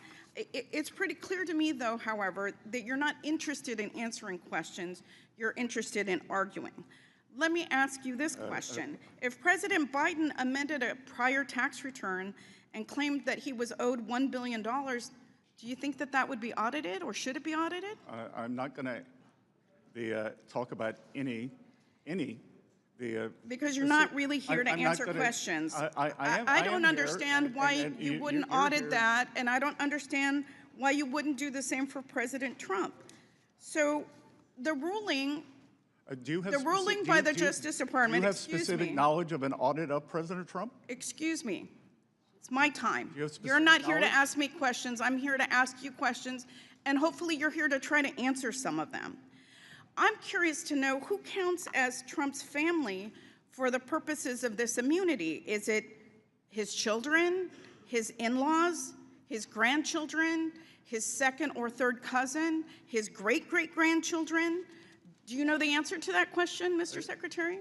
Again, I imagine you have the Justice Department phone number. I would suggest you call them. I'm not the one that runs the Department of the Treasury or that oversees what is happening with this immunity has been granted. I'm not the one either. We follow the instructions of our lawyers, and we obey the law, Representative. I hope that you're proud of your performance today, Mr. Secretary, because I hope you get some social media clips. I think it's pretty safe to say that this is probably the most corrupt Treasury Department in our nation's history. And while you dance around questions to protect Trump, Americans are suffering in Trump's spiraling economy.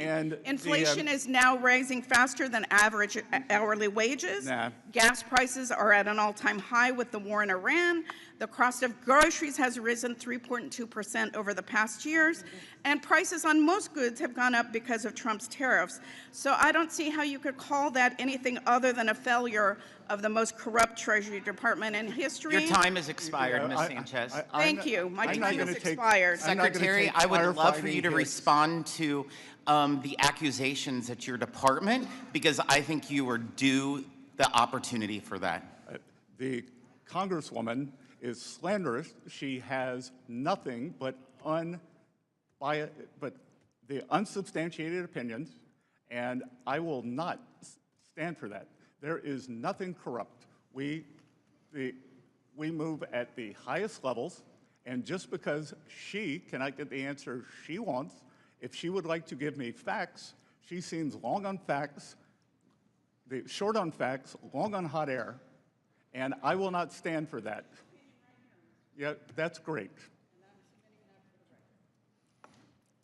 Mr. Arrington is recognized. Disgrace to make a remark like that. Apparently, my colleagues had a sudden interest in the rule of law. I wonder if you asked her if she thought illegal immigrants should be detained and deported or cotton released what the answer would be. Well, and Congressman, and two, on inflation, I am not going to take firefighting advice from an arsonist. Well, Mr. Secretary, they torch the American people. Mr. Secretary, maybe we ought to ask the question: inflation. should the Now they're sons concerned. of presidents who have multiple felony convictions, should they be held to the same standard of the American people in terms of crime and punishment? I wonder what the answer to that question would be. Let's not veer off. Apparently, wages and take-home pay aren't the only thing up in this country.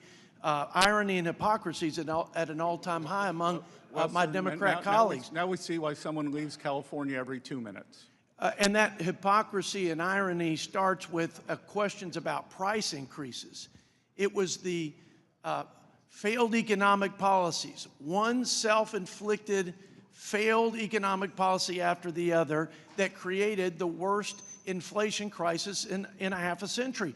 Unbridled spending, if you add the hikes in interest rates, it would be about $12 trillion in deficit spending. Waiving work requirement for able-bodied adults on welfare, giving welfare and health care to illegal immigrants with the stroke of a pen by President Biden, layers of taxes on American competitiveness, layers of regulation on our small businesses. And you know what? We pay a premium right now, and we will temporarily, to defend our country, our children's future against a nuclear Iran, against a radical terrorist regime where we are under imminent threat. We will pay a premium at the pump. But gas prices were at a low, 2-decade low in terms of disposable income. We had gas prices before the conflict below $3. President Biden and 4 years of Democrat policies, gas prices went from $3.30 to $5. Now, we pay a premium for national security in times of conflict, and when we have imminent threat, we're trying to stave off another addition, nuclear power to the axis of evil. But the premium that the Democrat policies imposed on the American people was for what? A mandate for electric vehicles? What did we get for that premium? We got hundreds of billions of dollars. It was supposed to be 200 billion. 800 plus billions of dollars in giveaways, corporate subsidies for green energy. That's what the American people got. You know, they got higher energy prices, higher electric bills because of this radical climate agenda, the Green New Disaster, and that was the trade-off from my Democrat colleagues. So a little context to this conversation, I think, is helpful. The results, as you know, Mr. Secretary, were that the American people every year were losing $3,000 in wages, that they had a 21% regressive tax hike, 21%. They were losing $1,500 a year. I mean, are we in the golden age? Well, relative to the dark ages that we were thrust in by these failed policies, we are at the dawn of a golden age because wages are up, take-home pay is up, GDP, you said, is 2.6%. Well, that's a percent over what CBO said after we passed the big, beautiful bill. And on an annual average basis in a budget window, that's $3 trillion to reducing the deficit, which may be why the deficit was reduced over 10% in the first 6 months of this fiscal year compared to last fiscal year, because we actually controlled discretionary spending and have saved up to now almost $500 billion. It's because Republicans actually cared about not frittering away tax dollars, and we rooted out waste, fraud, and abuse to a tune of over $1 trillion because we had quadruple revenue from having restructured World Trade Order and set a level playing field for our farmers and manufacturers. Because of all of that plus the growth, we have had a reduction in the deficit to GDP for the first time in almost a decade. I'm out of time. I think you're doing a great job. Keep it up. Don't listen to the noise. No, I don't, sir. Look, they don't want to talk about how they voted to cut the child tax credit in half for 40 million people, voted for higher rates on low and middle income families, for 5 $5 trillion tax hike. And if I were the Democrats, this side of the aisle, I would be terrified how many Americans applied for no tax on tips, no tax on overtime, reduced taxes on Social Security, and deductibility of auto loans. 7.5 million no tax on tips, 29 million overtime, seniors 35 million. Mr. Arrington, your time has expired. Unbelievable. Keep up the good work, Mr. Secretary. Thank you. Ms. Del Bene. Thank you, Mr. Chairman. Thank you, Mr. Secretary, for being here. Last year, one of President Trump's first actions was to put his billionaire donor, Elon Musk, in charge of the so-called Department of Government Efficiency. By the end of Musk's short but destructive tenure, DOGE had nearly quadrupled its original budget, lost taxpayers hundreds of millions of dollars in estimated interest and fee revenue, and paid 200,000 federal employees roughly $22 billion to stop working. DOGE was a massive failure. It turns out moving fast and breaking things and having no clue what the heck you're doing is not the most efficient way to govern. Unfortunately, DOGE's destruction wasn't limited to wasting taxpayer dollars and gutting the federal service. DOGE staffers also abused their position to gain access to taxpayers' sensitive private data. Mr. Secretary, on January 31st, 2025, you personally granted DOGE access to one of the Treasury Department's payment systems at the Bureau of the Fiscal Service. This database houses Americans' most sensitive data, including Social Security numbers and bank account information. Shortly after, my colleagues and I requested the GAO review DOGE's unprecedented access to this critical payment system.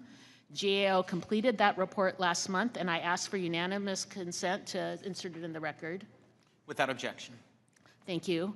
GAO's audit determined that a DOGE employee was inadvertently granted temporary access to create, modify, and delete data from the payment system. Mr. Secretary, you failed to impose basic safeguards that left millions of Americans' personal data vulnerable to unauthorized access and abuse. And so my question for you is, do you take responsibility for that? And what specific measures, if any, have you taken afterwards to protect the affected individuals' data and rebuild confidence in your department's handling of sensitive information? Again, would you care to look up what does inadvertent mean? Have you taken, but you're in charge. You are responsible for this. Do you take responsibility for that? Do you take responsibility? I will take responsibility. Okay, and then and again, what has been done to make sure that can never happen again? Congresswoman, it was read-only. They had no ability to edit.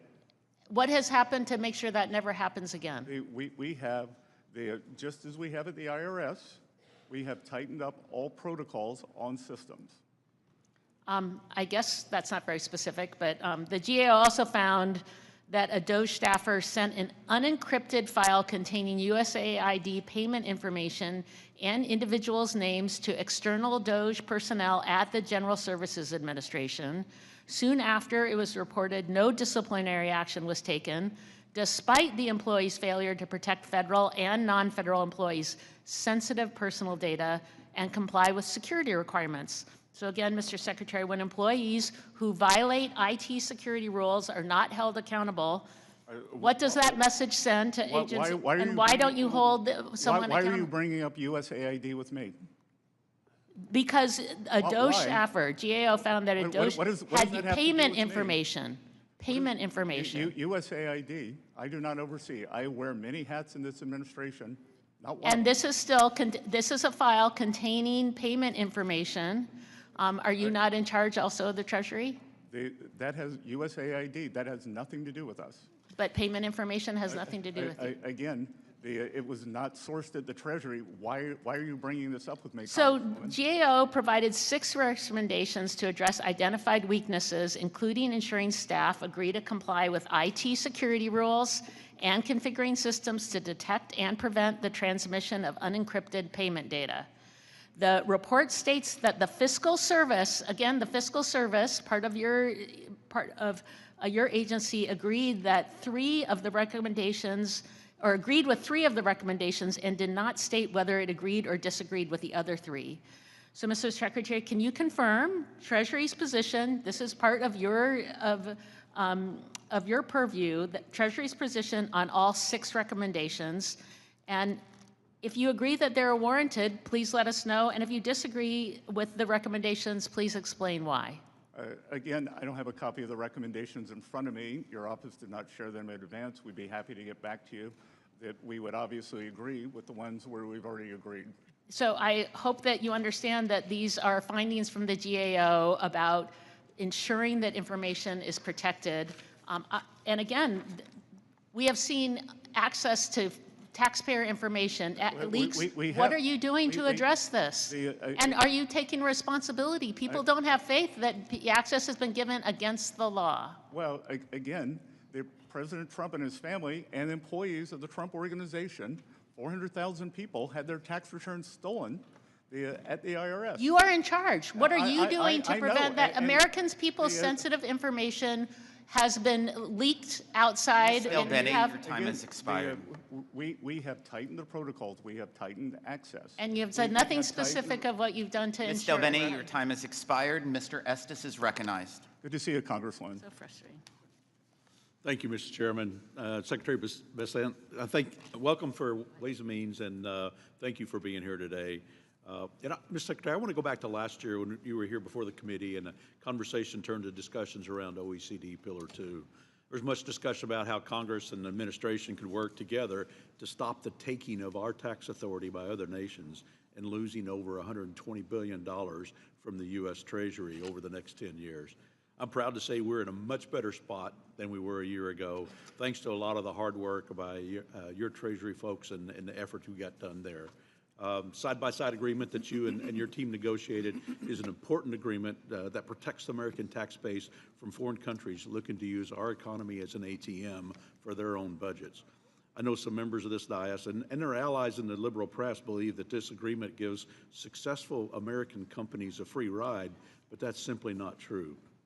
The reality is President Trump and Republicans in Congress have done so much work on both the Working Families Tax Cuts and the Tax Cuts and Jobs Act to make the U.S. tax code more competitive and cement the U.S. as the best place to do business. Mr. Secretary, can you tell us a little bit about how corporate tax revenue has changed since we passed TCJA in 2017 and thanks to our more competitive tax code? So it's a combination there, Congressman. We are seeing a pickup in corporate revenue, but importantly, where we are seeing the deductions is for the full expensing, both for equipment and structures, both factory structures and farm structures. So you can think of that. When you see that deduction taken, you are actually creating the future tax revenues by building up the productive capacity of our country, and that increases productivity. So, on that side, and on the other side, Pillar 2, that getting this sorted out and making sure that the tax revenue comes into the U.S. Treasury was essential. The U.S. first instituted the global minimum tax, and the Biden administration wanted to supplicate us to other countries and a internationalist tax regime that we were having none of. Yeah, thank you for doing that. Can you give us a little update on how some of the countries are implementing the side-by-side agreement and how we're keeping to move forward on that? We're finding a very, very good partnership, and we are implementing it via our partnership with the OECD and our constant interaction with them. Yep. Well, thank you. And we're going to continue our work to trust but verify that process continues and other countries actually provide fair treatment for U.S. businesses. I want to thank you for your comments and your work you're doing on the digital services taxes as well. As you mentioned earlier, I mean, a recent analysis I've seen is that American businesses pay nearly $3 billion a year in foreign DSTs as of now, and it would siphon off $117 billion in tax revenue over the next 10 years. And we need to continue that effort, and I appreciate your work in that regards. We in the United States, both in Congress and Treasury, plan to commit to protect our tax base from foreign attempts to take it. And while we welcome negotiation and engagement based on the foundational principles of taxation, our resolve is absolute. We want to make sure that we continue to provide every tool available, including ones that we may have put on the shelf recently, to ensure our competitive on a world stage. And this is true whether you're talking about Germany with their Section 49, or whether you talk about Italy or Mexico that have been trying to weaponize tax audits or raiding offices and homes and threatening criminal charges against U.S. companies. I want to switch quickly to domestic tax code. You know, everyday Americans, businesses, and individuals tremendously benefited from our historic tax relief. You know, 97% of taxpayers received a tax cut this past filing season, thanks to no tax on tips and no tax on overtime and increased standard deduction and enhanced senior deduction. And these are American First provisions that have put more money in the pockets of hardworking Americans. I want to recognize that some of the changes, and as you've mentioned, in the working family tax cuts had with manufacturing, whether it's research and development and capital expenditures that have been able to put in place for long-term growth. I only have a few seconds. I don't know if there's some comments you want to make about the economy and what you've seen over the last year. Congressman, I would say the economy is very strong. We are experiencing a short-term elevation in prices due to the Iran conflict. That will come down. That what the other side doesn't want to talk about is job growth is strong. Except for April, we have seen real wage growth every month since President Trump took office. They don't want to talk about that 2.6% economic growth despite the shutdown in the fourth quarter of last year. And despite the Iran conflict, we will get on the other side of this, and we are creating jobs. And importantly, Congressman, these are jobs for Americans, not the 5, 10, 20 million illegals that flooded across the border during the Biden administration. Well, great. Thank you for being here. Mr. Chairman, I yield back. Mr. Smucker. Thank you, Secretary, we're here. Thanks for being here. Very much appreciate your leadership, and I think you just cited some figures about the economy that are really important. Real wages have been growing under this administration and after the implementation of the bill that we passed. Very different from what we saw under the Biden administration when people were really feeling the pain of the rising prices because wages didn't keep up. So. Grateful for, as I said, your leadership. One of my priorities in the big, beautiful bill was the Section 199 deduction, making that permanent. I've heard from businesses about how that's affected their investment decisions when they have that permanency ahead of them. So, and how they're doing is really important to every community that they reside in. And so, I'm very proud of what we've been able to accomplish. I do want to very quickly, another of my priorities was direct primary care. Employers in my area using direct primary care as a way to provide better access to health care. We wanted to ensure that contributions to HSAs by employees are tax deductible. That was in the bill. We also wanted that to extend to employers, and I think there's some question about that as Treasury is putting together their guidance on that. So I just wanted to hear from you whether you agreed and whether you could assure us that Treasury's guidance will allow that to be deductible for businesses as well. We are working on that, and that has been, HSAs have been a very powerful tool, and we've seen the take-up, 37, 40-something%. So we will work on that and get that guidance out, sir. Yeah, I hope that we go with that initial intent, which was to make that deductible for employers as well. So thank you for that. Wanted to, you had, I have to pull this up, the statement you made in regards or during the discussion with Schweikert in regards to the debt and the markets that I thought was really good, and I wanted you to expand on that if you would.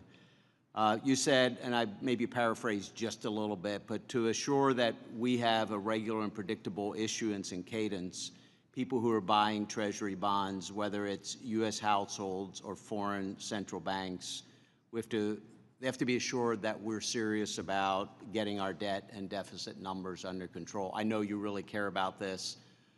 I certainly do. I feel at times like the American people don't fully understand the impact of the debt on their economic activity today, but the threat going forward. So I'd love for you to expand on that a little, talk about why that's important and what are the steps that we could be taking in Congress to address the debt and the deficit numbers.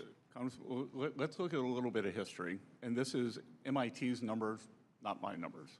MIT believes that almost 50% of the inflation we saw during the Biden era was due to the size of the deficits. So first of all, for the American people, not only does it affect the interest rates, our ability to issue debt, it also affects inflation. When you have these roaring deficits, money goes into the economy, and what the Biden administration did was they you had a demand shock through giveaways, but then you constricted supply with the regulatory state, and that's how you get inflation. And this administration is doing the opposite. We had a fiscal contraction for calendar year 2025, and as I said earlier, we are cutting regulations, so we are increasing supply, whether it is energy for services.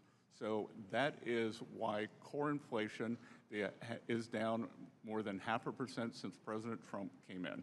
One of the things we're talking about in the Budget Committee with Chairman Arrington is a resolution that would set a goal for Congress to get to a 3% deficit to GDP within the next decade. This has bipartisan support. We're hoping to see that support grow. You've talked about this. You've set a goal of wanting to be at a deficit percentage of GDP starting with 3 by the end of the administration. I wonder if you could talk about the importance of that goal as well in just a few seconds I have remaining. Yes, sir. I came out from behind my very comfortable desk and am here today because I was concerned about that trajectory. And I do believe it is possible to get back to the historical level of 3% deficit to GDP. And while that is not a balanced budget, if you have nominal growth above that level, you are paying down debt. Thank you. Ms. Chu. Secretary Bessent, since President Trump launched his illegal war in Iran, you've repeatedly assured Americans that higher prices would be temporary. In March, you said Americans should expect only 50 days of temporary elevated prices. Secretary Bessent, it's been almost 100 days and inflation is at a 3-year high with no indication of going down. In May, you said help is on the way when it comes to skyrocketing gas prices. A month later, Americans are still searching for the relief you promised as they pay more than double at the pump than what they paid before the war started. Later that month, you described rising inflation as a very limited spike. In reality, for the first time in 3 years, inflation is outpacing Americans' wages, and Americans' saving rate has dropped by half since last year. And just yesterday, before the Senate Finance Committee, you again characterized inflation as a short-term blip. Recently, President Trump proudly claimed that he doesn't think about Americans' financial situation when it comes to the war with Iran. So I want to ask you, Secretary Bessent, do you agree with President Trump that you also do not care about Americans' financial situations? Congresswoman, who was the president during World War I? Can you, no, are you refusing to answer my question? No, I'm asking, who was the president during World War I?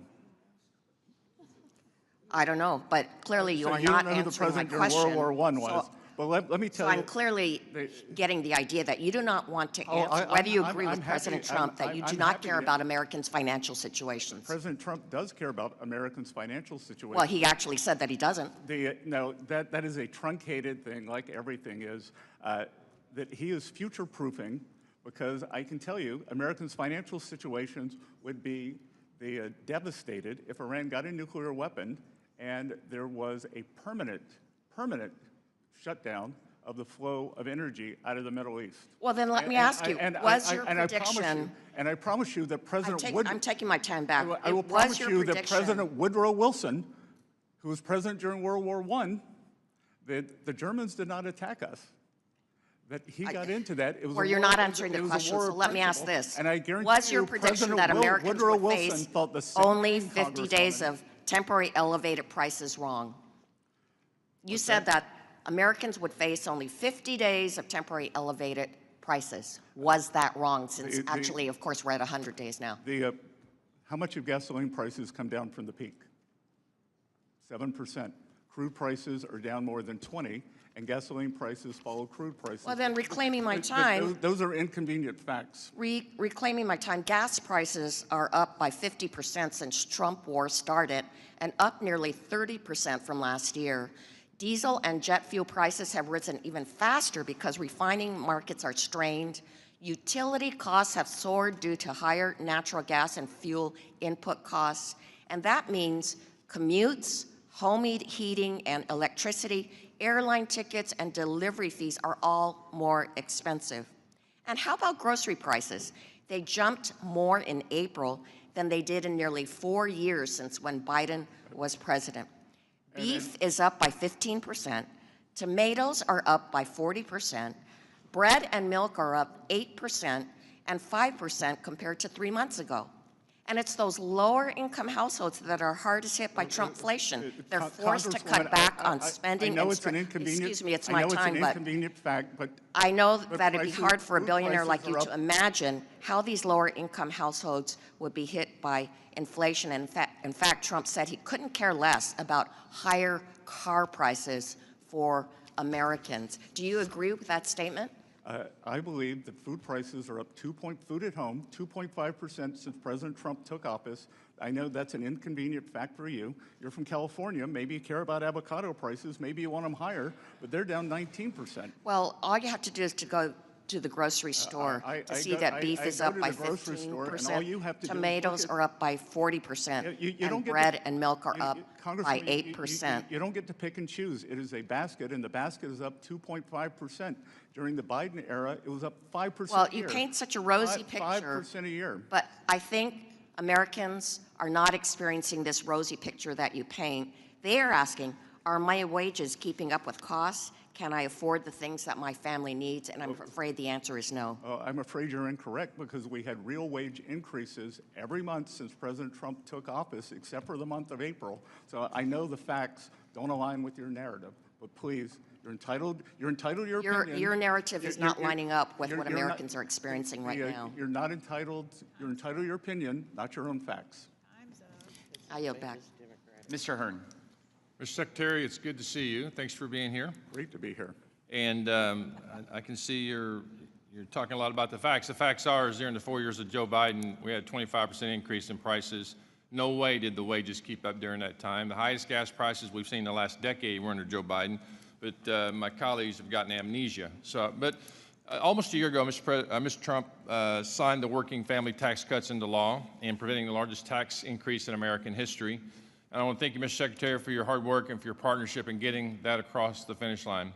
A huge part of the working family tax cuts was making permanent many provisions of the 2017 TCJA, including eliminating the lockout effect, encouraging companies to bring intellectual property and profits back to the United States, lower rates for all Americans, the pass-through small business deduction, and immediate expensing provisions, all of which have been proven to drive tremendous growth and job creation. Prior to last year, the lack of permanency in these policies hindered economic growth and job creation. But thanks to the working family tax cut, businesses now have the certainty they need to plan, grow, invest, and create jobs here in America. I now want to shift focus to the expensing of factories, which is a new pro-growth tax policy in the working family tax cuts. After the passage of TCJA, bonus depreciation allowed businesses to deduct the full cost of equipment and machinery immediately. But the factory building that housed the machinery had to be depreciated over a much longer 39-year schedule. This created a major gap in U.S. tax policy. Manufacturers could quickly recover the cost of machines, but the cost recovery for the enormous capital investments in the physical factories lagged far behind. Last year's tax law extended accelerated expensing treatment to the structures of new domestic production facilities, allowing manufacturers to quickly recover the cost of the building, and in turn make it significantly more attractive for companies to invest in expanding U.S. manufacturing capacity. And in fact, they have. We see that, we hear about it, we read about it. Those are the facts. Following the passage of the working family tax cuts, 52% of manufacturers surveyed said they would intended to use the new provision to immediately expense the cost of the construction or expanding a manufacturing facility over the next 4 years. Mr. Secretary, my first question is, last year I asked you about the importance of this provision, and you said that expensing for factories in a way puts us on a level playing field with countries that heavily subsidize their industries, and as you know, this provision expires at the end of 29. Do you believe this provision should be made permanent or extended to continue incentivizing the expansion of U.S. manufacturing capacity and job creation? And then also, in your response, could you also talk about what this does for your 333 plan and how that's part of the integration of that? I think we should extend or make it permanent. I was able to go and visit Winnebago in Minnesota, and they told me that because of the expensing, they were on the fence on whether to do a battery project for their RVs in Florida to build a factory. But because of the full expensing of equipment, full expensing of structures, they were doing it. And I think we are seeing that again and again.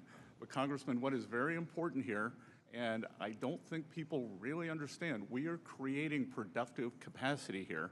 And productive capacity is what generates future tax revenues. So you get the immediate hit to taxes now, but then you create an accelerated stream of income that is much higher, a multiplier effect after that. I call it the slingshot effect. So for 1 or 2 years, I think we're going to see this burst of factories and manufacturers that were encumbered under the Biden administration, and I think going forward, we are going to see a breakout in corporate income tax receipts. Mr. Secretary, I think what you're describing it shows the ignorance of the critics of this policy, because it's very easy to shut down a building or a facility, but much more difficult to rebuild something and re-staff it to move businesses back from abroad. So I applaud you. We're going to build it, and they are going to come. And then one final question. I have significant concerns on third-party financing of litigation in the United States, particularly regarding the tax treatment of these profits derived from it. And currently these financiers are claiming capital gains treatment, and is, and best, highly questionable that unadjudicated claims of harm constitute capital assets. This activity is distorting our judicial system and turning our court system into a casino. And I'd really love for your team at the IRS to work with me and look into how we have this tax treatment of this practice. There are many people across the nation are concerned about sovereign wealth funds and others that are gaming our system. Congressman, I look forward to working with you on that, especially international foreign money that is coming in and gumming up the works and sponsoring these lawsuits in our system. And paying no taxes. And paying no taxes. So I look forward to working with you on this. Thank you very much. I yield back. Mrs. Miller. Thank you, Mr. Chairman.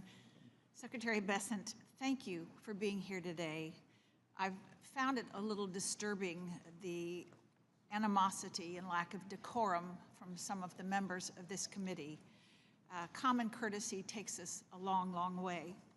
I'm a lifelong small businesswoman, and I want to emphasize the importance of working with business-minded leaders rather than career politicians who may not fully understand the real harm that bad policy inflicts on everyday Americans, especially back home in my state of West Virginia.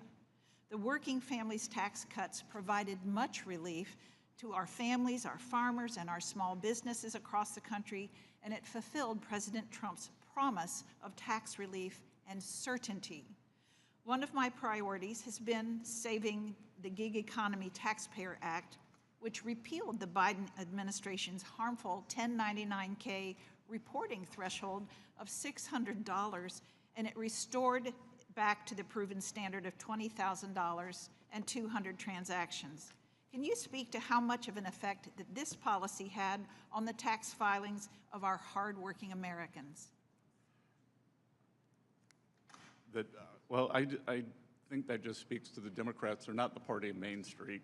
They're the, I don't know what they're the party of, but they are bringing this down. I thought that it was one of the most reckless things that had been done, that you were going to create this paperwork for small businesses. Many of them, they are service businesses, And to do this, and the magnitude from 20,000 to 6,000, it just shows a complete tin ear for an administration that probably had a record low business people involved with the administration and what they viewed as business experience.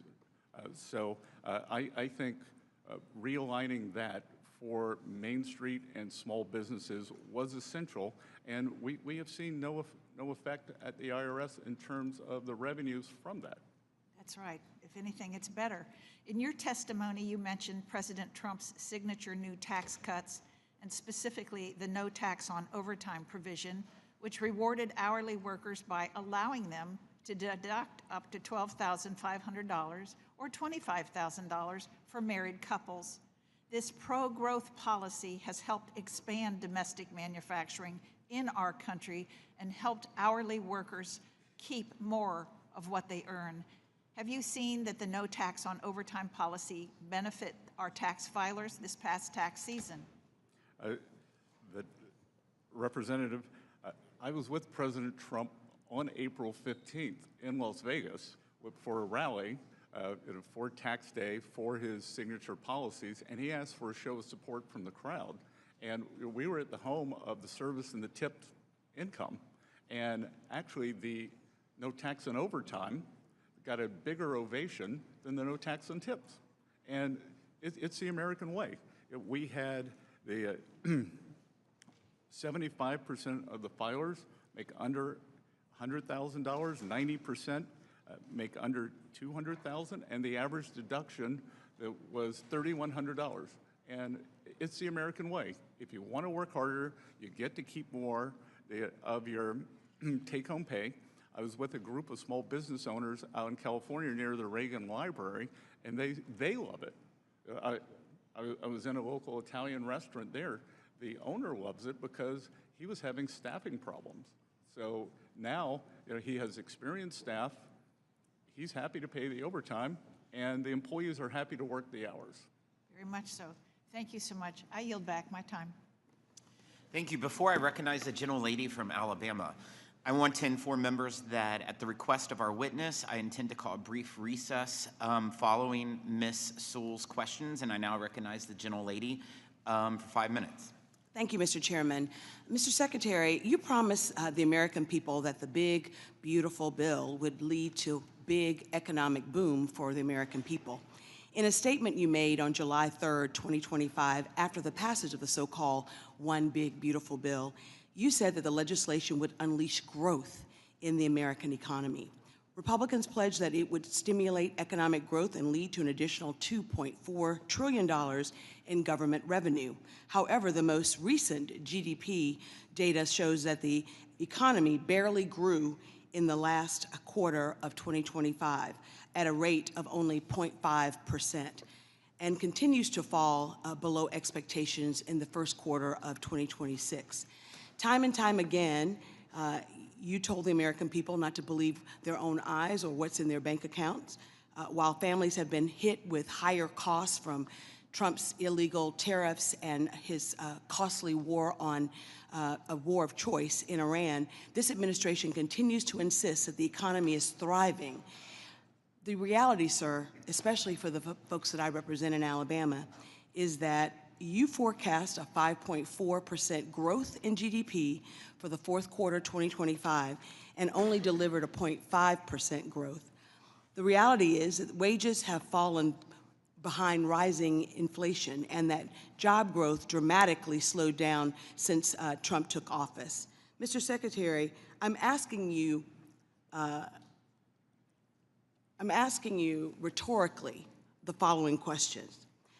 I ask you, why was your analysis so wrong? And I'm asking you rhetorically, since you've shown yourself not to be able to answer questions on this side. So let me try to answer it. Could it be that Trump's illegal tariff or the cost of the war of choice in Iran were the reasons why your analysis was off? Whatever the reason, I want you to know that the people that I represent in Alabama are hurting under this economy. Prices in Alabama have fallen by 3.6% over last year. Energy prices are up 18%, and exports of Alabama products and services have dropped by $3 billion since President Trump took office. In addition, the Iran war has cost American households over $100 billion.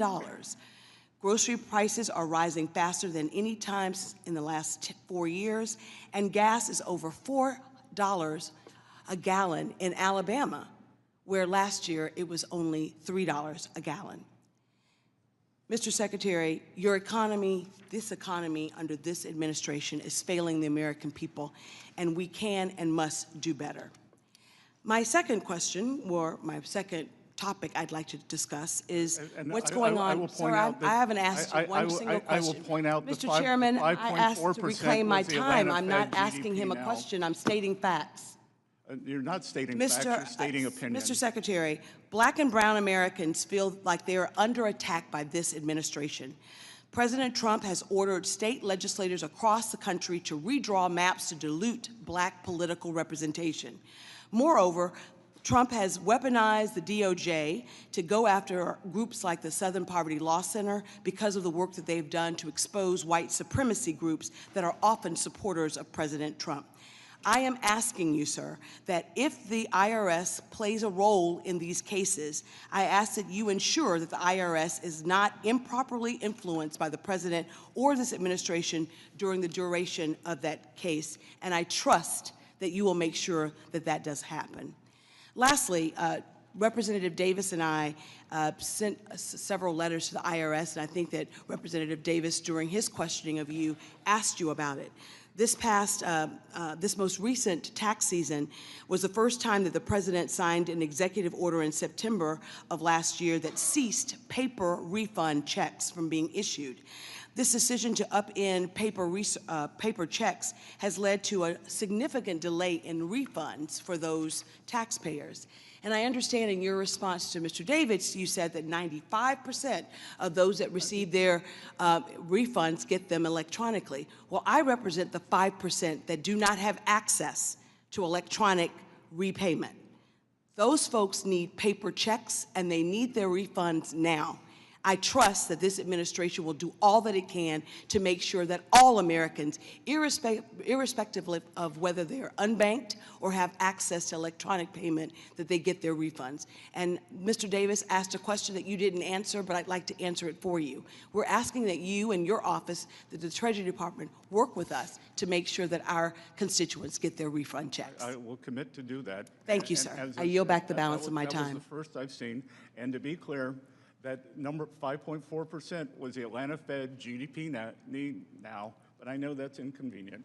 So, thanks. As announced, the committee will stand in a 5-minute brief recess.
Call the hearing back to order. I'd like to recognize Mr. Kustoff for 5 minutes.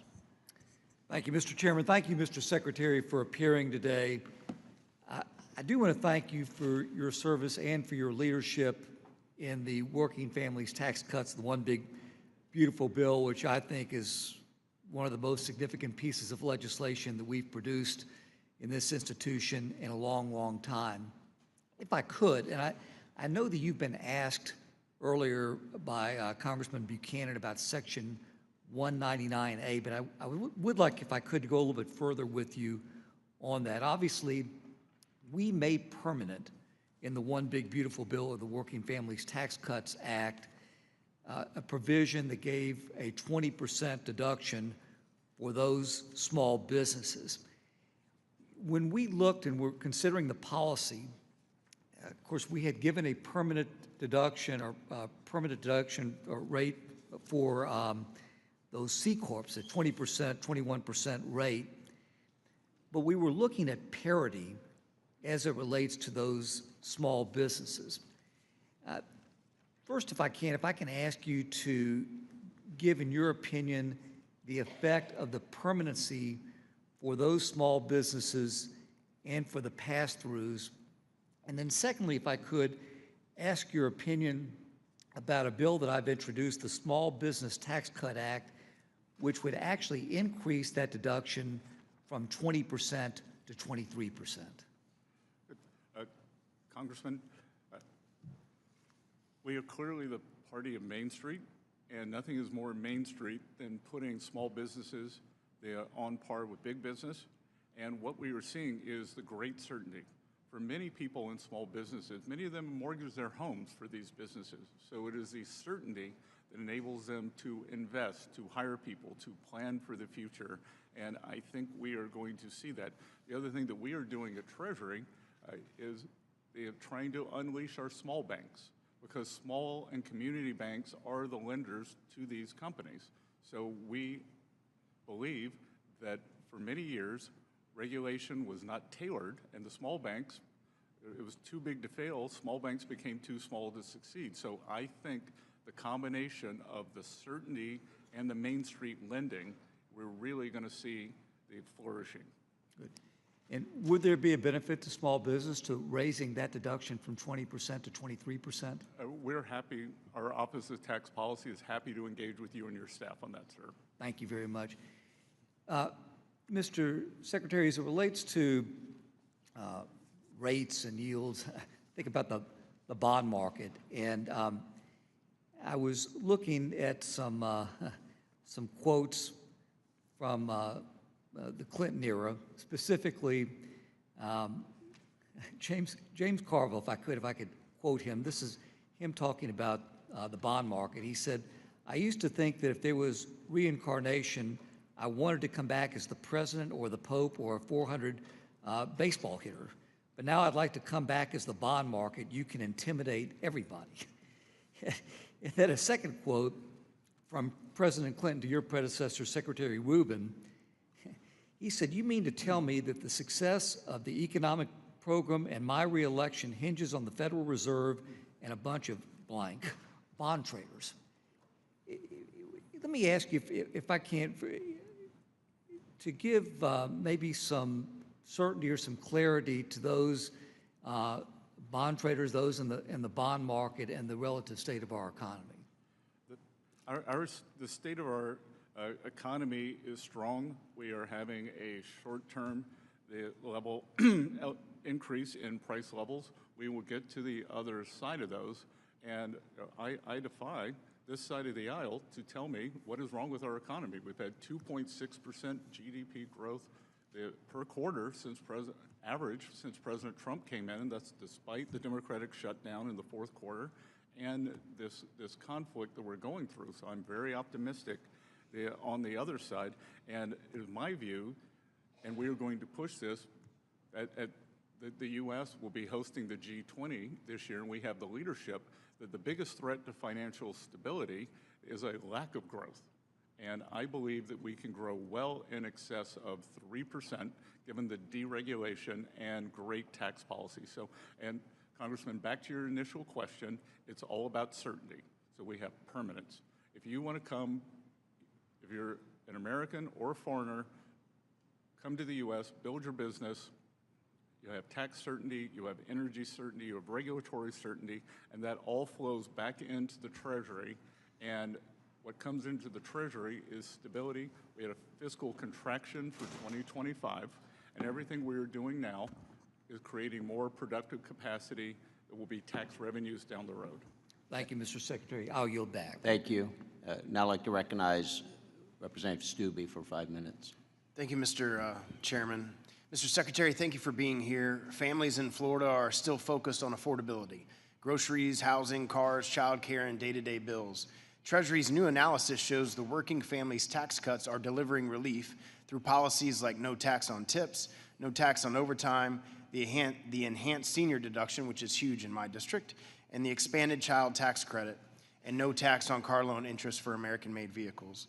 Beyond the top-line numbers, what tangible steps is Treasury taking to make sure these policies translate into more take-home pay, lower tax bills, and real breathing room for working families, seniors, and small businesses?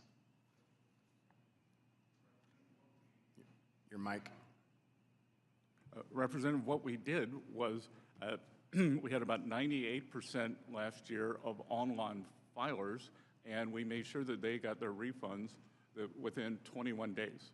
So the other thing, I've encouraged people, one of the reasons for big refunds is you haven't changed your withholding. So if filers change their withholding, they get an automatic step up in their monthly take-home. And we are constantly refining all of these programs at Treasury, and we're trying to educate people because I've been in restaurants, and when I talked to the server, I said, "How is no tax and tips going for you?" We didn't know about it. So I think a lot of it is education, and I would expect that the take-up this coming year will be even bigger. So I represent one of the most elderly districts in the nation. I have the most Social Security recipients of any district in the country. So what should seniors on fixed income feel from this law over the next year? The rebate that we did is just, I've had people at events come up to me and say how impactful that's been to their bottom dollar. Well, as you may have heard me say earlier, a few weeks ago, I was at the Villages with the president, and obviously a very warm welcome. The average deduction was $7,500. 68% of the filers make less than $100,000. 94% make less than $200,000. This is very important for people on a fixed budget. Representative Panetta and I introduced the Taxpayer Protection and Proficiency Act to crack down on fraudulent and incompetent tax preparers, including ghost preparers who prepare returns for a fee but refuse to sign the return or include a valid PTIN.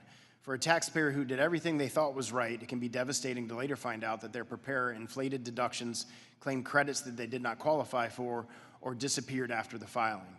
From Treasury's perspective, how serious and pervasive is the ghost preparer problem, and what additional tools would help Treasury and the IRS hold bad actors accountable while protecting honest taxpayers? So we are working on that with the constituents, and this is a real problem. That especially as you described for our seniors, more than one third of our seniors have been victim of some kind of a fraud, and what we don't need is some kind of a tax fraud here. So we have pushed out to the preparers to make sure that everyone understands what should be done, and we are happy to work with your office on that, especially for seniors who are subject to fraud. For many working families, a tax refund isn't just a number on a return. It's money for rent, car repairs, groceries, medical bills, or paying down debt. At the same time, Treasury has to prevent improper payments and fraud. How is the Treasury utilizing modernization efforts to get refunds out quickly while balancing the need to protect taxpayers and the Treasury from fraud? Well, last year, approximately 98% of taxpayers filed an electronic return, and we were able to, if everything was in good order, we were able to get that return sent electronically within 21 days. The other thing we are doing that is very, very important, we now have the means to say, we don't think your return is correct, and this will likely trigger an audit. Do you want to do you want to have another shot at this?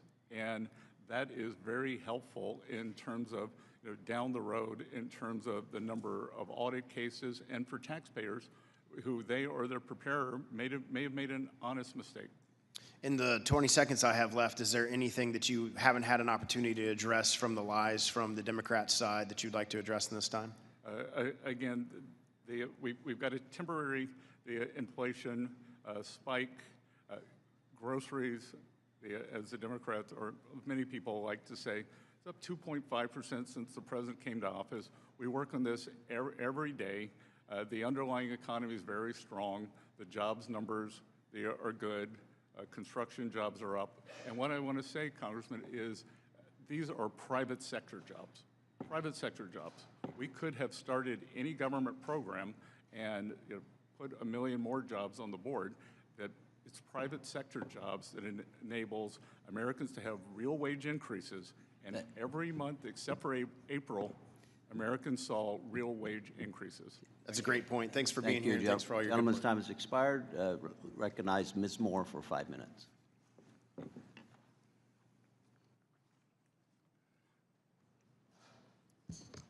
Thank you so much, Mr. Chairman, and thank you, Mr. Secretary, for appearing, and thank you for your patience and indulgence for this very long hearing.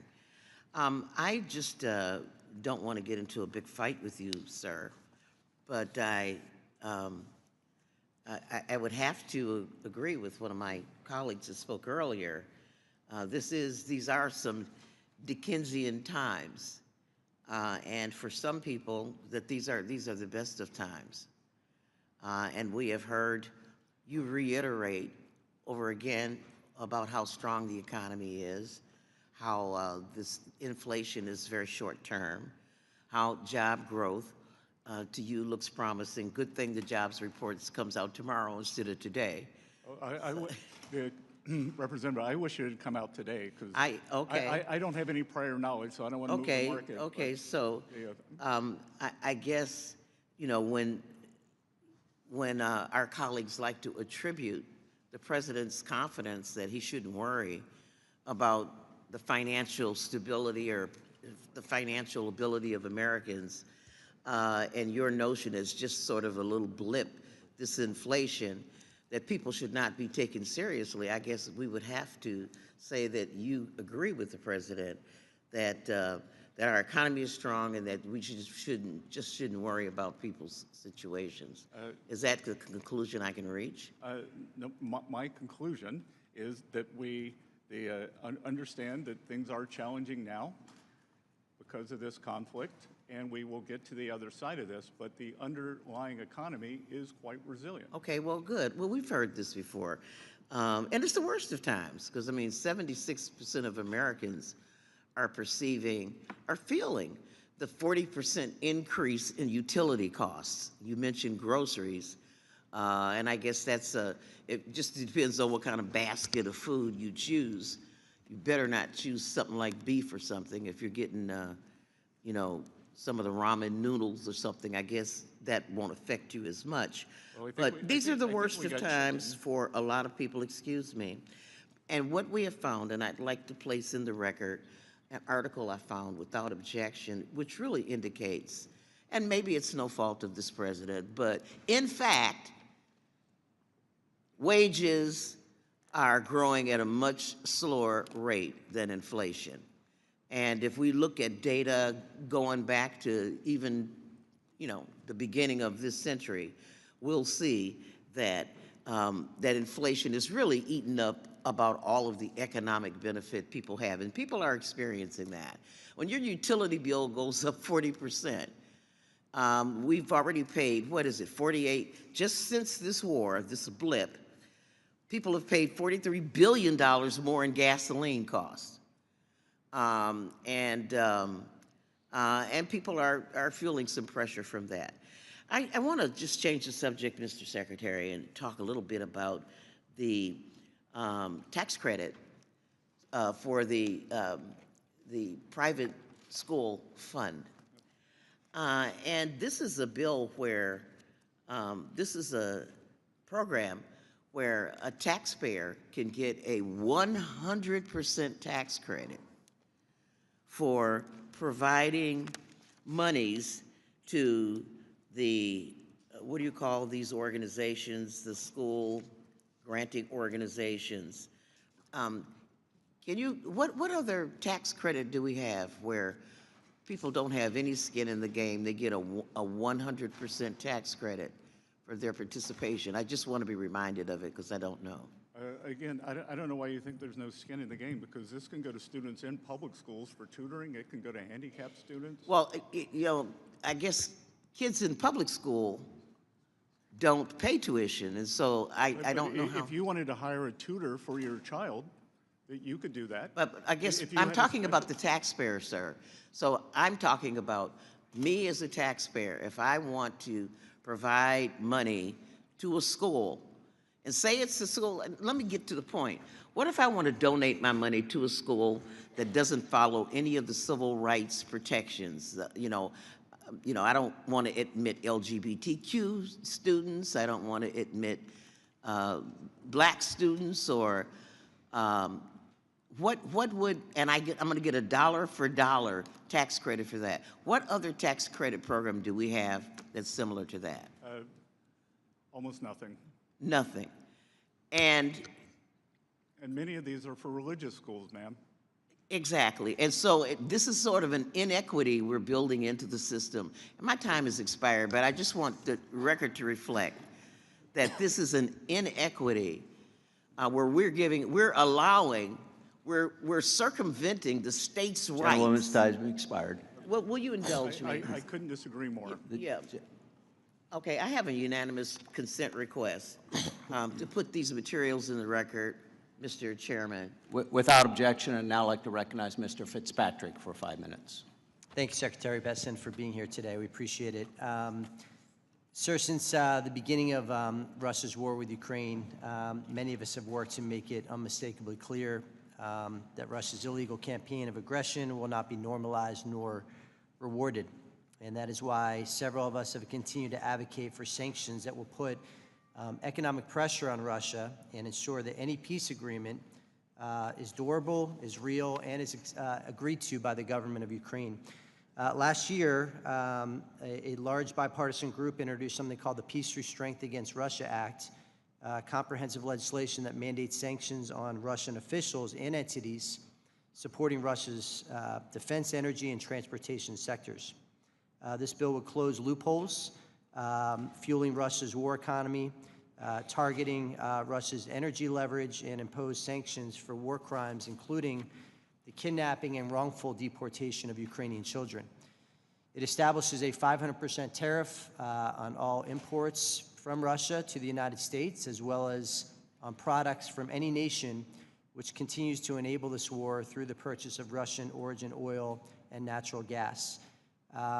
This committee and this Congress, I believe, have an obligation to provide the administration with the tools necessary to deliver lasting peace through strength. On May 18th, the Treasury announced a further 30-day extension of sanctions waivers permitting the purchase of Russian seaborne oil, citing the need to support energy-vulnerable countries affected by the supply chain disruptions in the Gulf oil markets. And while it was intended to address energy shortages, the waiver has the potential to enable continued Russian oil exports that generate revenue for the Kremlin, revenue that could be used to sustain Russia's ongoing war effort. So, Mr. Secretary, again, thank you for being here today. Just on that point, what safeguards are in place to prevent the Kremlin from using this extension to fund its war against Ukraine? Can you expand on the rationale for this waiver and potential for there to be financial benefit to Russia in this war effort? And then lastly, is the Department of the Treasury prepared to implement meaningful sanctions against Russia, such as those described in the legislation I just referenced?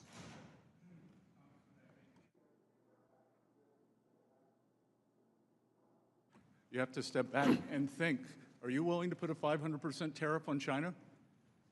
Because all I've heard, especially from the other side, but many on our side, are how tariffs are inflationary. I don't believe they are, but a 500% tariff is an embargo. So I am the highest-ranking U.S. official in this administration to have visited Ukraine, so do not mistake my skepticism for this for a lack of support for the Ukraine. And let's go back and look at the sanctions regime. The Biden administration was weak, and weaker on Russia's sanctions. There were exemptions. If I were to score 0 to 10, the sanctions level was 3%. And then probably the worst national security advisor in history, Jake Sullivan, on his way out the door in January of 2025, raised what I would call the sanctions level from a 3 to a 6. So the Trump administration could adhere to those sanctions, and we have. In October of 2025, President Trump asked me how could he really turn the heat up on Russian Federation, and I said, you could do what no one else has done. Sanction Lukoil and Rosneft, and that has been done. So make no mistake, Congressman, that this administration has been tougher than any country in the world on the Russian Federation. And the Europeans, I believe that they are on their 20th sanctions package now, which they're very proud of, but I believe that means their other 19 have failed. So just to follow up, Mr. Secretary, do you believe that and this is an open-ended question, that's why we're having this conversation, do you believe that the current sanctions structure is sufficient? Do you think any changes need to be made to that? And if you could address the issue of the waiver as well. Well, with the waiver's done two things. It has kept overall global energy prices lower, and the other thing it has done, during World Bank, IMF week, many of the most vulnerable countries asked me to continue the waiver. I had not intended to, and we have. My guess is, or my strong inclination is, that if there are further waivers, that they will be country-specific and not generalized. And the Russian Federation has seen very little incremental revenue because of the waivers. Their oil was always going to China, and now the oil can go to our allies. Gentleman's time has expired. I'd like to recognize Ms. Tenney for 5 minutes. Over here. Thank you so much, Secretary Bessent, for being here. And while we're on the energy topic, I do come from New York, where we've banned natural gas drilling, and we're talking about affordability. We still haven't hit the peak gasoline prices in my state that we had under the Biden administration, and we weren't dealing with a conflict in the Middle East. We didn't deal with the democratic shutdown of our Department of Homeland Security last fall. We also didn't kill the Keystone Pipeline, banned all new oil and gas leases, and also restrict leasing on 13 million acres of land in Alaska.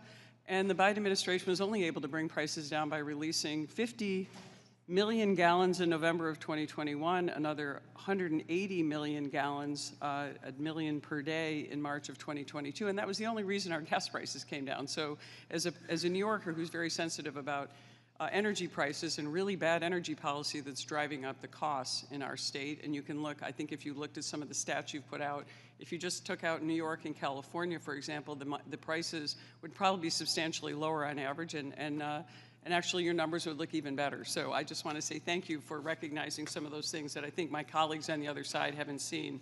But I do want to give you... And Congressman, I would say that no one likes paying higher electricity prices, but that is a state issue, and it is really a red state, blue state issue, because blue states have not built new capacity, and red states have. So it is a regulatory morass that we see, unfortunately, in great states like New York, and what the people are subjected to. Absolutely, and it's a transmission issue, and a pipeline issue, and an access issue, and lack of common sense. But let's talk about the positive things, because we want to talk about the HR 1 and your help in getting that across the finish line.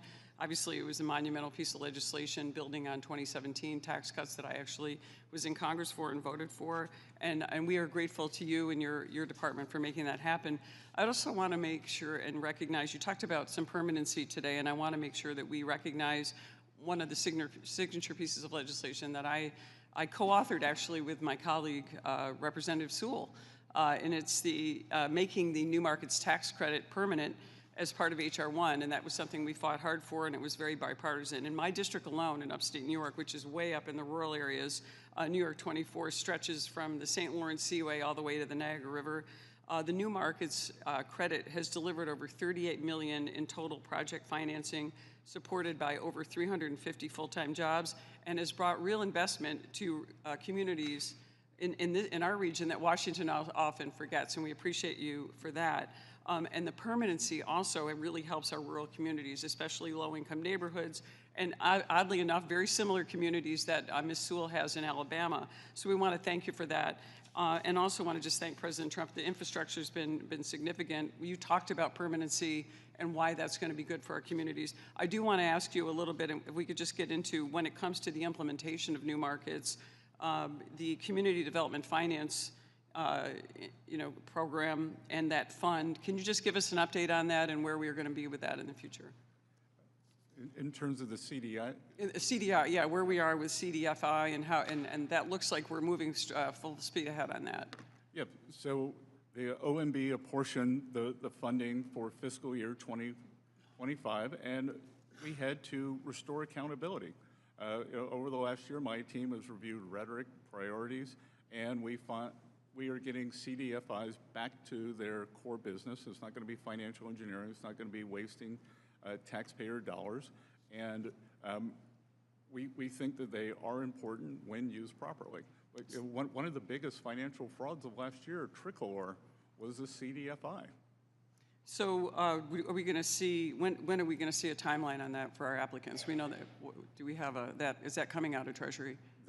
I'll have my staff get back to yours tomorrow. Okay, that'd be great. We appreciate it. Hope you run for president. Thank you.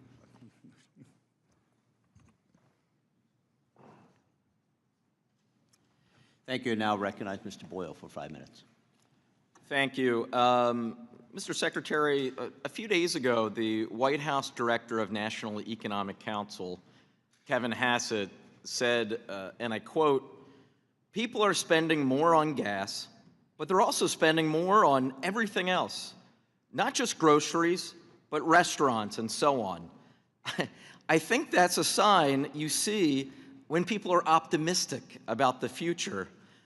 I was wondering if you agree with your White House colleague that people spending more on everything else is just a sign of great optimism. I think high discretionary spending is likely what Director Hassett meant. And you consider spending on groceries discretionary? Or gas discretionary? I didn't say gas. Did he say gas? Yes, that's correct. Right. I'll read the quote again.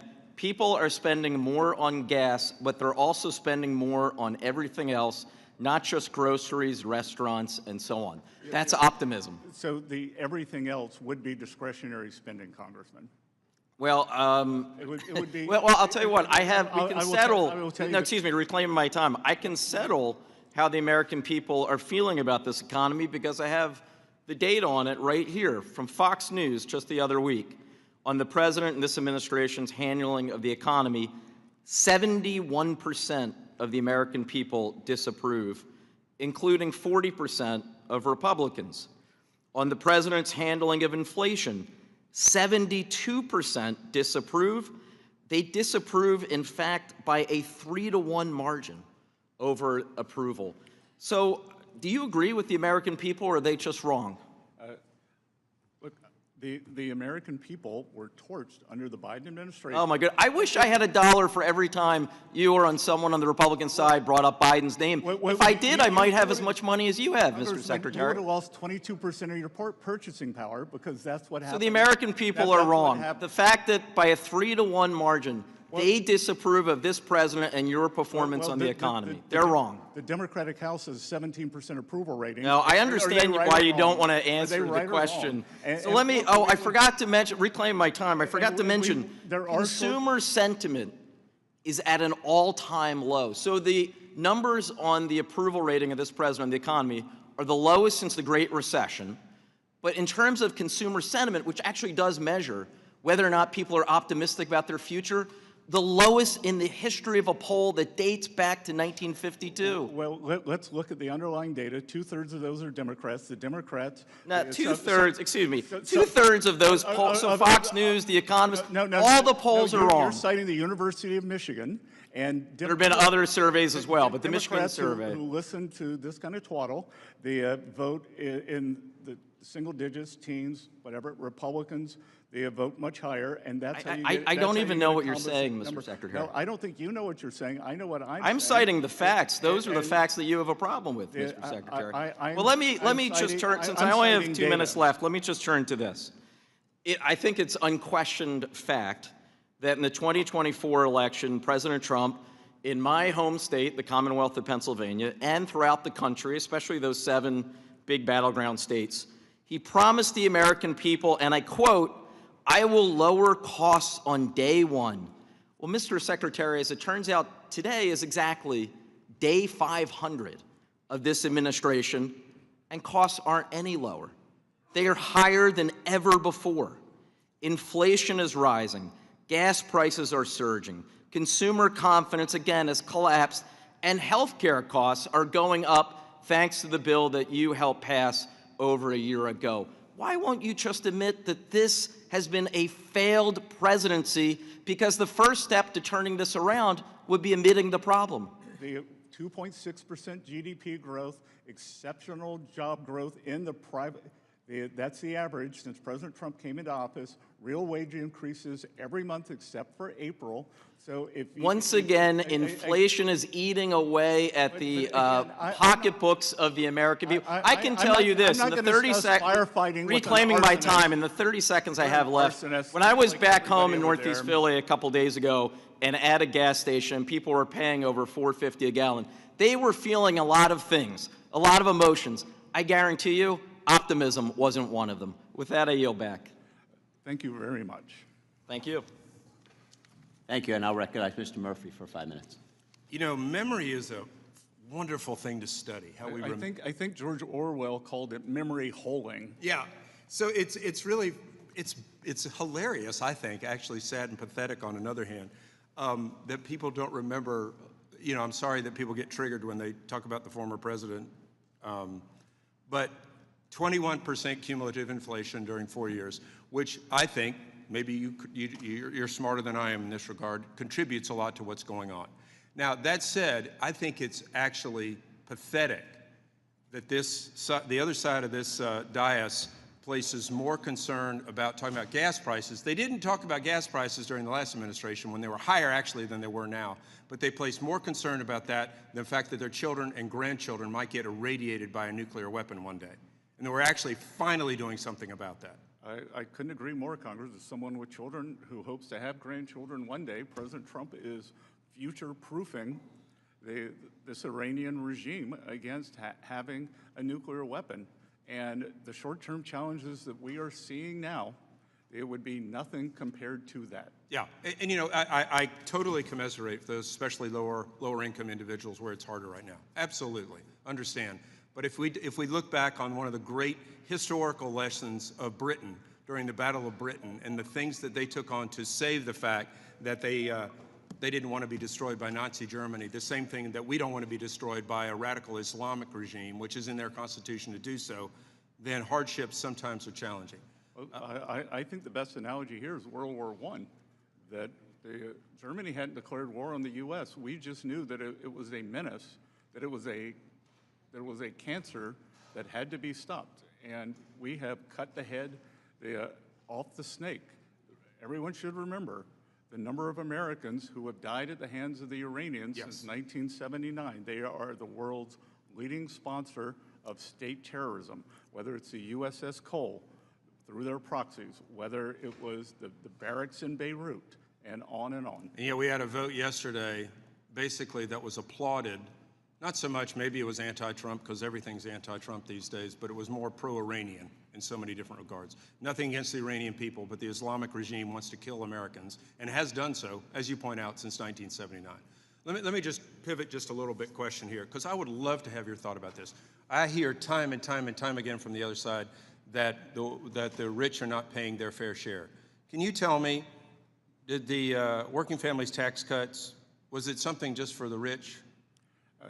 Those are under TCJA, that the highest income brackets paid 10% higher. And I can see that especially for the president's signature policy, 99% of the filers on no tax and tips make less than 200%, make less than $200,000. No tax and overtime, 6% of the filers. 75% make less than 100. So I've asked them. We heard the rich don't get tips. The rich, don't need the senior deduction. Yeah, so I've just asked them repeatedly, tell me what that percentage is. What is the fair share? The fact that the top 1% donate 1/3 of all the donations in this country. Yeah, maybe they should do more. I don't have no issue with that, but that's a voluntary thing. And you've read the book Atlas Shrugged, right? Yes, sir. Don't you think we're seeing a lot of lessons from that today? I think we're seeing more lessons from 1984. Well, yes, indeed, indeed. Let me pivot just a little bit to a challenging topic, and that's our debt, and the fact that I think we've had pro-growth policies put forth in our tax bill, which may not be readily apparent right now, right? So I wonder if you could just give me what you think what our projections are going to be, debt to GDP, what's going to happen in the next 5 to 10 years with all the investment that's going to be coming in. As I said earlier, Congressman, that we are creating highly productive assets that will be generating the high returns that will then go into the tax base. Yeah. This manufacturing renaissance that we're seeing creates jobs in two ways. The companies will be paying more taxes. They availed themselves, as we wanted them to, of the 100% full expensing on equipment, for equipment, for factories, for farm structures, and that will go into the tax base. I call it the slingshot effect. Right. You pull it back, and then it starts paying off. Yeah, it's like a slinky. You know, if God forbid there was a Democrat that got into the next White House, they're going to come in and claim all the wonderful benefits that we're going to see at that point in time. Just kind of like the Biden administration talked about all the job creation after they destroyed all the jobs and then just restored them. So thank you for the work that you do. You are doing the good Lord's work in a very, very challenging environment. You're deeply appreciated. Thank you. I'll yield back. Thank you, sir. Thank you, Ms. Fishbach. Thank you, Mr. Chair. And Secretary, I want to say thank you for being here because it's always good to see you, and I genuinely appreciate the information that you have and when we have the opportunity to have the discussion and be able to ask questions. But I really am sorry that the other side chooses not to acknowledge any of the good that's come out of this bill, and that's simply because this committee, the Republicans, Chairman Smith and President Trump are the ones that did it. So they refuse to see any of the good, and I'm sorry about that because I think that they're missing a lot. Look, I'd be worried because all these tax returns that we got that had one of the president's signature policies, they all voted against them. They all voted for the biggest tax hike. They all voted against increasing the child tax credit. They voted to cut it in half. And I feel like they did it simply because President Trump supported it.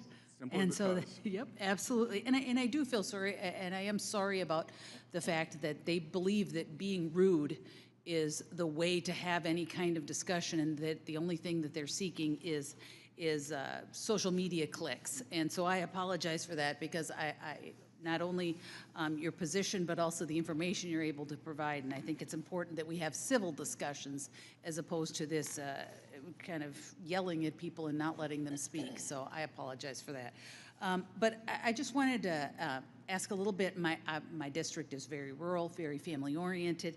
And so I wanted you to maybe talk a little bit about particularly those families that benefit from what we've done in the bill, you know, the pro-family provisions, and maybe a little bit about that so that people can understand better what we really did for those families. Well, first of all, permanence is very important. We increased the child tax credit from $2,000 to $2,200. That is permanent, and we've done, and that per child, 40 million families have claimed this benefit. And with everything here, you know, as someone his studied the history of economics, we would have had a cataclysmic event if we'd had a $5 trillion tax hike. Absolutely, absolutely, and I think it's incredibly important, like I said, to not only to all of the families, and I, like I said, represent a rural area with lots of families, and so I think it's incredibly important that we do provide those kinds of tax breaks for those folks. And what would have happened had we not been able to do that is incredibly scary. And I think we have a barbell here, the representative that we have on one side, it's the expensing of business equipment, can be farm equipment. We have ag structures. And then on the other side, the president's 4 signature policies. And you anticipated, I think, some of where I was going to go with the ag, but I also did want to, with a little bit of time I've got left, is talk a little bit about the small businesses, because our communities depend so much on those small business. And I think that 199A has been discussed earlier, but I think that if you have anything else to say on how just critical these tax cuts are to those small businesses, because I will tell you, those small businesses are absolutely the backbone of my district. And so if there's anything else you want to add on that. Well, Representative of the Wall Street Journal accused me of being a populist, the firebrand, because I said it's time for Main Street to do well, which I pointed out to them. That's why it's called the Wall Street Journal, not the Main Street Journal. And this is a Main Street administration. I came from a small town, and Wall Street always does well, and everything with 199, they make sure that Main Street small businesses, as I said earlier, many people put their life savings into these businesses, and they are the backbone of many of our communities. We've tried to make sure that they have proper lending, but importantly, when you're going to take on that kind of financial risk for yourself, your family, you want to have certainty. And I think we've given them great certainty, and I think permanence. I think permanence in these tax cuts. We will never have to call them tax cuts again because they are permanent. Mm-hmm. Well, and with my remaining couple of seconds, I know that you were invited to Pennsylvania, but I'd like to invite you to Minnesota anytime, and so that you would get outside of the metro area and into the rural areas where these permanent tax cuts have really had an effect. So I thank you for being here, and Mr. Chair, I yield back. Thank you. Mr. Secretary, there's no need to read that paper anyhow. I would just point that out. Mr. Byer. Thank you, Mr. Chairman and Ranking Member. Mr. Secretary, thank you for being here. And I have no intention of trying to find something for social media. I share your concern. I'd love to see faster economic growth in America. 3% would be amazing. It would help us begin to unwind the huge deficit that we have right now. What I am much more concerned about is not all the individual statistics. You know, my college statistics textbook was lies, damn lies, and statistics. We can all pick out the ones that we like and the ones we don't like. I'm much more concerned about it on a more macro level, that on at least 5 things, like you, I've studied economic history a great deal, that the administration is moving in ways that seem contrary to everything that I've learned about economic growth. Number one, of course, is the tariffs. Tariffs have rarely been good, and we've seen study after study that's shown that 96% of the tariff revenue so far has been paid for by American consumers and American businesses. It also has not led to a reshoring of manufacturing. Second is workforce. We know the 2 drivers of economic growth are workforce participation and technology productivity improvements. With the immigration enforcement, no one here objects to deporting criminals. But we've imprisoned or deported hundreds of thousands of hardworking people paying American taxes with American families that have now, according to the businesses I talk to, the builders can't build, the farmers can't farm, our fast food places are all done. All those workers that necessary are gone. Number 3, the war of choice. You know, it has an accomplished regime change. It didn't bring democracy to Iran. They still have the missile capabilities, which we are seeing every day, and they still have the nuclear stuff. And I see a Trump administration scrambling to recreate the Joint Comprehensive Plan of Action that he walked away from, that actually had nuclear weapons 20 years away in Iran. And we'll be lucky if we can get back to that again.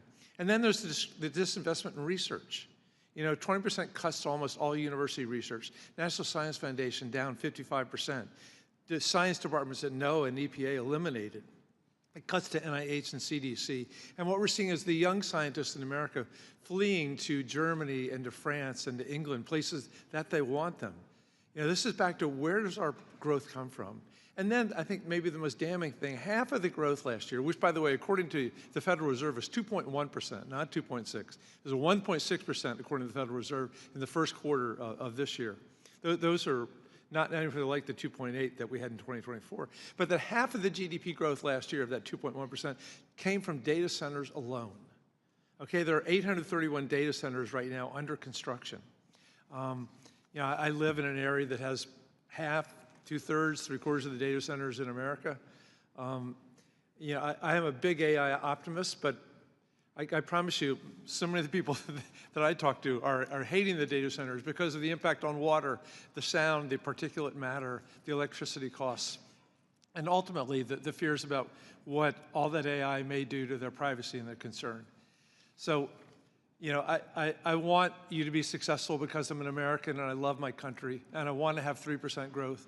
I just worry that so many of the decisions that you have made, the president made, are moving us in the wrong direction. And with that, rather than getting into an argument about you, I know your responses. Let me move to something that I think has not been touched upon today. Is that, as they say in a courtroom, asked and answered?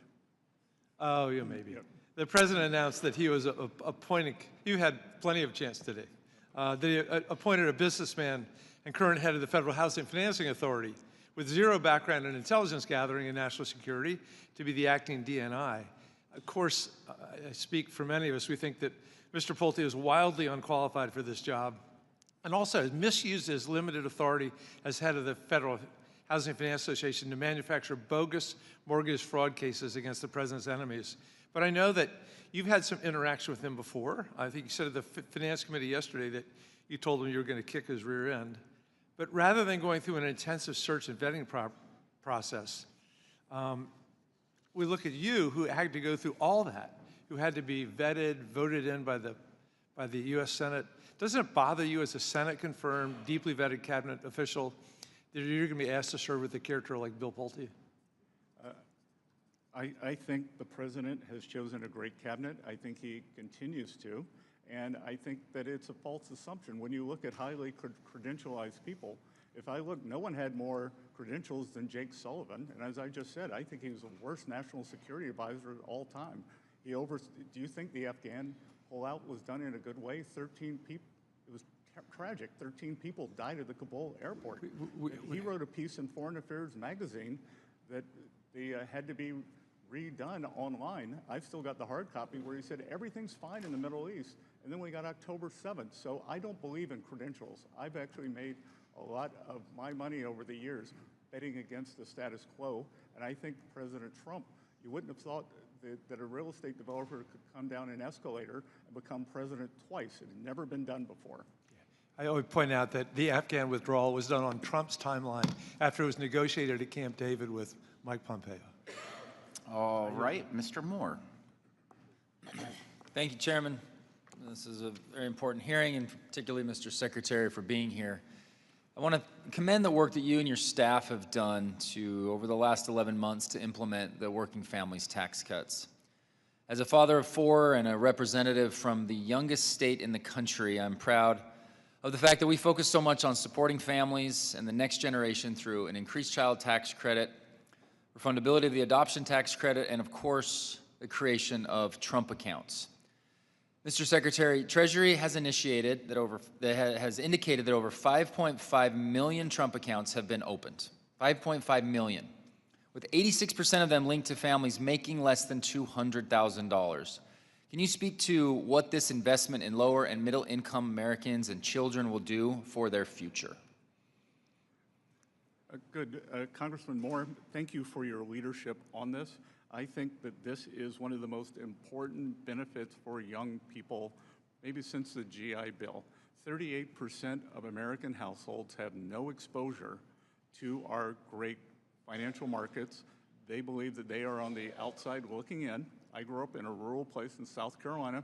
I only knew that something bad had happened on Wall Street in 1929, and I have pushed and pushed for financial literacy. And I think this is going to do 2 things. We're creating a generation of shareholders that when the program goes live, and we're at 6 million as of this morning. When we go live, July 4th is a Saturday, we'll go live on July 6th, that all those families will be able to look at the app and know that they have a share in our great economy, in our great markets. And we have created, at Treasury, we've created learning modules, trumpaccounts.gov. And I think this is going to be the ultimate learning experience. And on the back end of this, that when the children turn 18, they can take it out, they can use it to for down payment on a home, they can use it for education, they can roll it into a retirement account that they take out when they're 65. So I think that this, as a supplement to our current programs, is going to prove one of the most durable legacies. You make a point that not enough people had access to it, and I think you and I and many others understand that there was an opportunity to have access, and it only requires a little to make a huge impact in your own life, but getting started is insurmountable to a lot of people. They think, oh, this isn't for us, this isn't for me. And what this does is it makes it so it is literally in front of an opportunity for every single child in America to be able to have it there and have it part of it. The other aspect of it that I think is due some of the most, what I think has been the most incredible part that's come in the aftermath of passing it is I don't recall seeing, really, in my, maybe you got better examples, but over $6 billion given to one specific initiative of philanthropic dollars from the Dell family and so many others that are involved. Can you help put this into perspective, how significant and wide-ranging private and philanthropic investment is into Trump accounts? So a lot of excellent points there, Congressman. First, there's this idea of food deserts, that people weren't able to get, or still aren't maybe able to get nutritious food because they're in a food desert. There have been financial service deserts, that people, they don't have the minimums to open some kind of a non-bank account where they can get access. So I think that this is curing that. This is a free, low-cost, no-cost entry. If your child's born during President Trump's term, you get $1,000. But as you highlight, I think that this is a change in philanthropy. Foundations, great philanthropists like Michael and Susan Dell can donate directly to the children of America. No big foundation buildings, no annual gala, no speakers, straight to the children of America. And what Susan and Michael have done, that they are giving to they have excluded the top 20% of zip codes in America. They're going to give to every eligible child in those zip codes. It will be $250 per account. That's what the $6.25 billion, and we have more and more philanthropists who are coming on board all over the country. We have major corporations that are doing it for their employees. People can adopt school districts, they can adopt zip codes, they can adopt states. I think we're going to see foundations, and many state governments are getting on board. So we have created the delivery device and the holding tank for this, and I think it's going to explode. It's galvanized so much more than I think people even expected it. The group that's been involved with this, Invest America, from the start, getting it to where we are. It's been an absolute honor to be able to work with your team on this and look forward to some of the best opportunities. Like I said, I have 4 young boys under 13 years old. I was at their age when I learned the concept of a checkbook. They're going to be able to learn the concept of compound interest and how just a little bit now is going to affect them later. And I yield back. Thank you. Ms. Beth Van Dyne. Thank you very much, Mr. Chairman. Thank you, Secretary, for joining us today. I think it's safe to say that you have probably worked as hard as anyone over the last 18 months, and no one has done more for the American people than this administration and this Treasury Department. Mr. Secretary, when President Trump took office, what were the biggest economic challenges facing the administration? Well, we inherited a mess. We had the worst inflation in 49 years, and I think in many ways the worst for working people in our nation's history, because someone was asking me about the inflation indices earlier, that's the average for working families, that it is thought that many of their goods and services inflated as much as 35% with an 18% wage gain. So the loss in purchasing power was tremendous. We were running the biggest deficit to GDP that would ever run 6.7, 6.9% when we were not at war, not in a recession, and we had to get that under control. And then everything that was happening to our American workers, from the border being open, and whether it was safety or jobs being taken. So since January of last year, what would you say that the largest economic indicators have been showing the greatest improvement? I would say that every month except this past April, we've seen real wage increases. We've seen, on average, 2.6% GDP growth for the past 4 quarters. And the underlying resilience of the economy, we pulled down the fiscal deficit to GDP. We got it down to about 5.5%, so we had a fiscal contraction and still grew. And Representative, everything that all the jobs we're creating, they're in the private sector and they're for Americans. I appreciate you saying that, because the previous administration often pointed to job growth as evidence of economic success, but much of that growth, as you just mentioned, came from the government hiring. So can you explain the difference between in an economy that is driven by government job creation versus that in the private sector? Well, we see the productivity go up, but more importantly, for the people who are getting those jobs, that very, very difficult to create real wage increases. Traditionally, government jobs are indexed to the CPI, so you're just keeping up. That with private sector, people can move up. And we are creating, with the Tax Cuts and Jobs Act, we're having a building boom in manufacturing structures, and that if someone's economically illiterate said to me, well, where are all these manufacturing jobs? Well, manufacturing jobs take time. I was up in my hometown of Charleston, South Carolina. Boeing is expanding their facility there by 50%. It's the Dreamliner production facility. So first you get construction jobs, then you get 1,000 high-paying jobs in the Boeing factory, and we're seeing that again and again. Well, I think the goal of public policy shouldn't be to make government dependency more comfortable, right? But it should be to make economic independence more attainable. And so would you agree that the most effective way to improve a family's financial situation is not through government assistance, but through higher wages and better job opportunities? 100%. And the opportunity to start your own business. And that's what we're seeing too. That in terms of Main Street coming back, that one of the things, I spent my career in the financial sector, and 45% of our small and community banks disappeared since the great financial crisis. Senator Warren likes to say, ooh, we might have a bank failure. She killed 45% of the small banks. Yeah. I think the Trump administration is rightly focused on creating the conditions for private sector growth and for private sector hiring, because every new private sector job represents an American who is less dependent on government and more empowered into their own future. And I think as Congress considers policies that encourage work and reduce dependency, I do believe that we have a responsibility to connect people with opportunity. So I'm going to ask you, what are you doing on August 6th? I'm not even sure what I'm doing. Let me tell you, for the 5th consecutive year, I am hosting what has become the nation's largest job fair. Last year, we had over 500 businesses that represented over 33,000 jobs, and we had about 35,000 people came last year to Globe Life Field, and we're going to do it again this year, August 6th. And we would love to have you there. I am formally inviting you right now to attend. Because if you want to know about economic policy, don't ask anybody in Washington. Ask the single mom who now has a job that pays the bills. Ask a vet who now finds a new career. Ask a worker who can get off economic, government, federal assistance because he's got a job that has given him a new opportunity. These are the real scorecards that I think that we should be looking at. Well, I was just in Texas a few weeks ago. I'm going to be there next week, and that is the land of opportunity. I appreciate you saying that. I think the clearest measure of a successful domestic policy is whether Americans believe opportunity exists.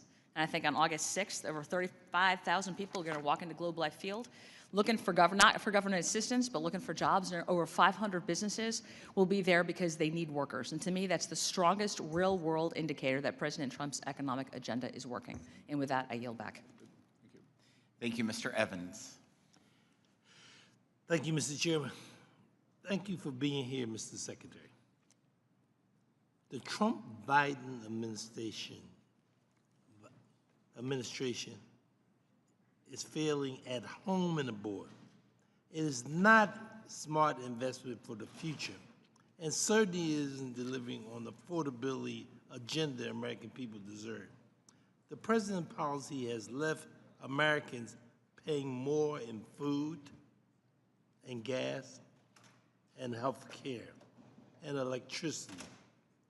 The electricity price is especially important to me because it's related to the growing concern around the cost of data centers and future investment in energy. Meanwhile, the Trump administration has said he does not care about the financial situation of Americans. He has called the gas price peanuts. While the GOP focuses on policies that make money for Trump and his allies, working families are paying the price. So I say to you, Mr. Secretary, obviously, there's concerns that we all have about what is occurring. Though I know you may have a different view, I want to share with you the view that I'm having and living with and hearing my constituents talk about. So as a result, I yield back the balance of my time and thank the chairman and the ranking member for this opportunity of this hearing. Again, I thank you. Thank you, Congressman. Yeah, exactly right. Thank you, Mr. Feenstra. Give that to me. Thank you, Chairman and Ranking Member. Thank you for holding this hearing. Secretary Bessent, I truly enjoy always talking with you. I was a professor of business and economics, and when I got my doctorate, I actually did some work on what you've done in the past. So I'm always very impressed. I want to just say, we've done some historic things over the last year. Obviously, the big, beautiful bill, the Working Families Tax Cuts Act is just incredible. Can you talk a little bit about that bill? And I'm going off script a little bit, so I hope I'm okay. But can you talk about international tax and what that is going to do to bring an onshore businesses and keep the U.S. competitive around the world? We have so many multinationals and other companies that do jobs around the world, and I see a lot of this employment coming back, and a lot of the workforce that we're going to have in the U.S. is going to grow. Can you talk a little bit about that? So, a couple of things, and I enjoyed our trip out to Iowa. I remember fantastic being there when everyone says that the gasoline prices aren't going to come down. I remember the level when we went to the diner. That's right. And they will come down. You know what? And they're all happy. You know, compared to what everybody else is saying, all the farmers are happy. So corporations have a choice globally. Yep. And I think with this administration, I've often described that we have a three-legged stool, and it is tax, trade, tax, trade, and regulatory certainty. Yep. And all of those have worked to push the businesses back into the U.S. to make them want to come here. And it's certainty. Come here, you have tax certainty, you have regulatory certainty, and you have energy certainty. U.S. is an energy superpower. Yes. And I am responsible for the U.S. economic dialogue with China. And when I look at what does China envy the U.S. over? It's our military. It is our economic system and the strength of the dollar. It is our innovation, and it is our energy. And we can't take those for granted. And all of that centers around the tax policy and this immediate expensing. It's my belief that in China, they spend about 4% of GDP.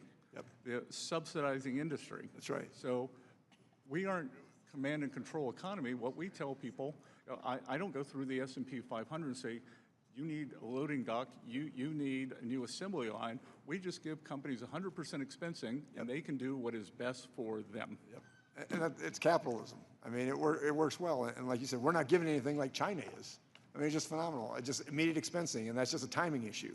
I just want to talk about, I was really involved in the Acre Act.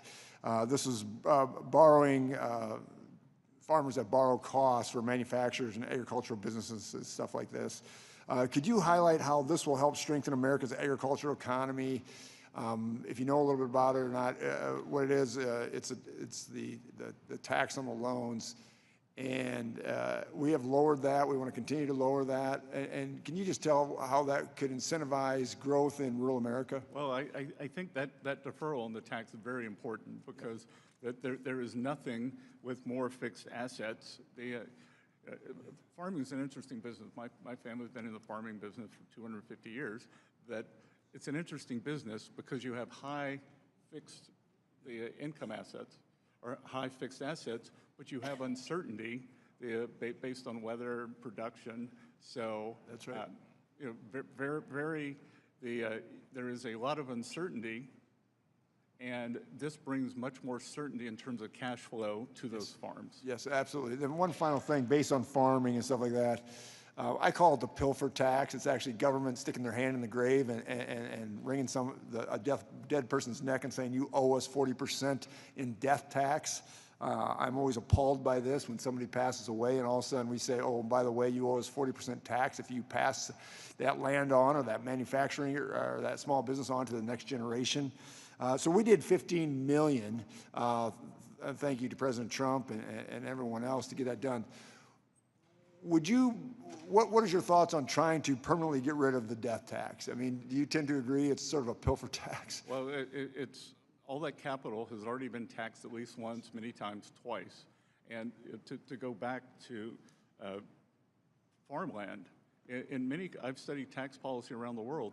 In many countries, including the UK, farmland is not subject to death duties. That's right. That's right. Thank you so much. Always good to see you. Thank you. I yield back. Mr. Chair. Thank you. The chair recognizes the gentleman from New York, Ms. Malliotakis. Thank you very much. Secretary Bessent, thank you very much. Welcome to our committee. It is great to have you here. First, I want to say thank you for your words in support of suspending the federal gas tax. I have legislation that would do that. It would suspend it for 90 days, give the president additional authority for 125 days. I'm introducing that with my colleague, Max Miller, on this committee as well, and we hope that we can get that through. Number two, I wanted to say that, in pointing out some of what my colleagues on the other side have been saying about the working families tax cuts, the fact remains that this was a historic tax cut for working Americans, for middle-class families, for senior citizens. They are the ones who voted to cut the standard deduction in half, to cut the child tax credit in half, to increase tax rates for Americans across the board. And they also voted against tax cuts for tipped workers, for those who work double shifts and overtime, for refunding taxes paid on Social Security to our senior citizens. And so first, the SALT deduction and the senior citizens, I believe, in addition to the child tax credit, which we've seen tens of millions of families take advantage of across the country, I think the SALT and the senior deduction were most beneficial. I was very proud to have authored the bonus senior deduction, and I think essentially it has given back the seniors that qualify the taxes that they paid on Social Security. And they're seeing that money returned to them, which is why it is no tax on Social Security provision. Could you talk a little bit about SALT and senior deduction, how that benefited, preferably New York, but the entire country? Well, I think in high-tax jurisdictions, high-income, high-tax like yours, bringing back some level of the SALT deduction, it was appropriate. I think that no one negotiated harder, well, maybe a couple people, but it was a group effort from some of the Northeast and California delegations, and I think we got to a very good spot on that. SALT, that if this tax bill had expired, the SALT deduction would have come back, but so would the AMT, which would have devastated the middle class, everyone in those states.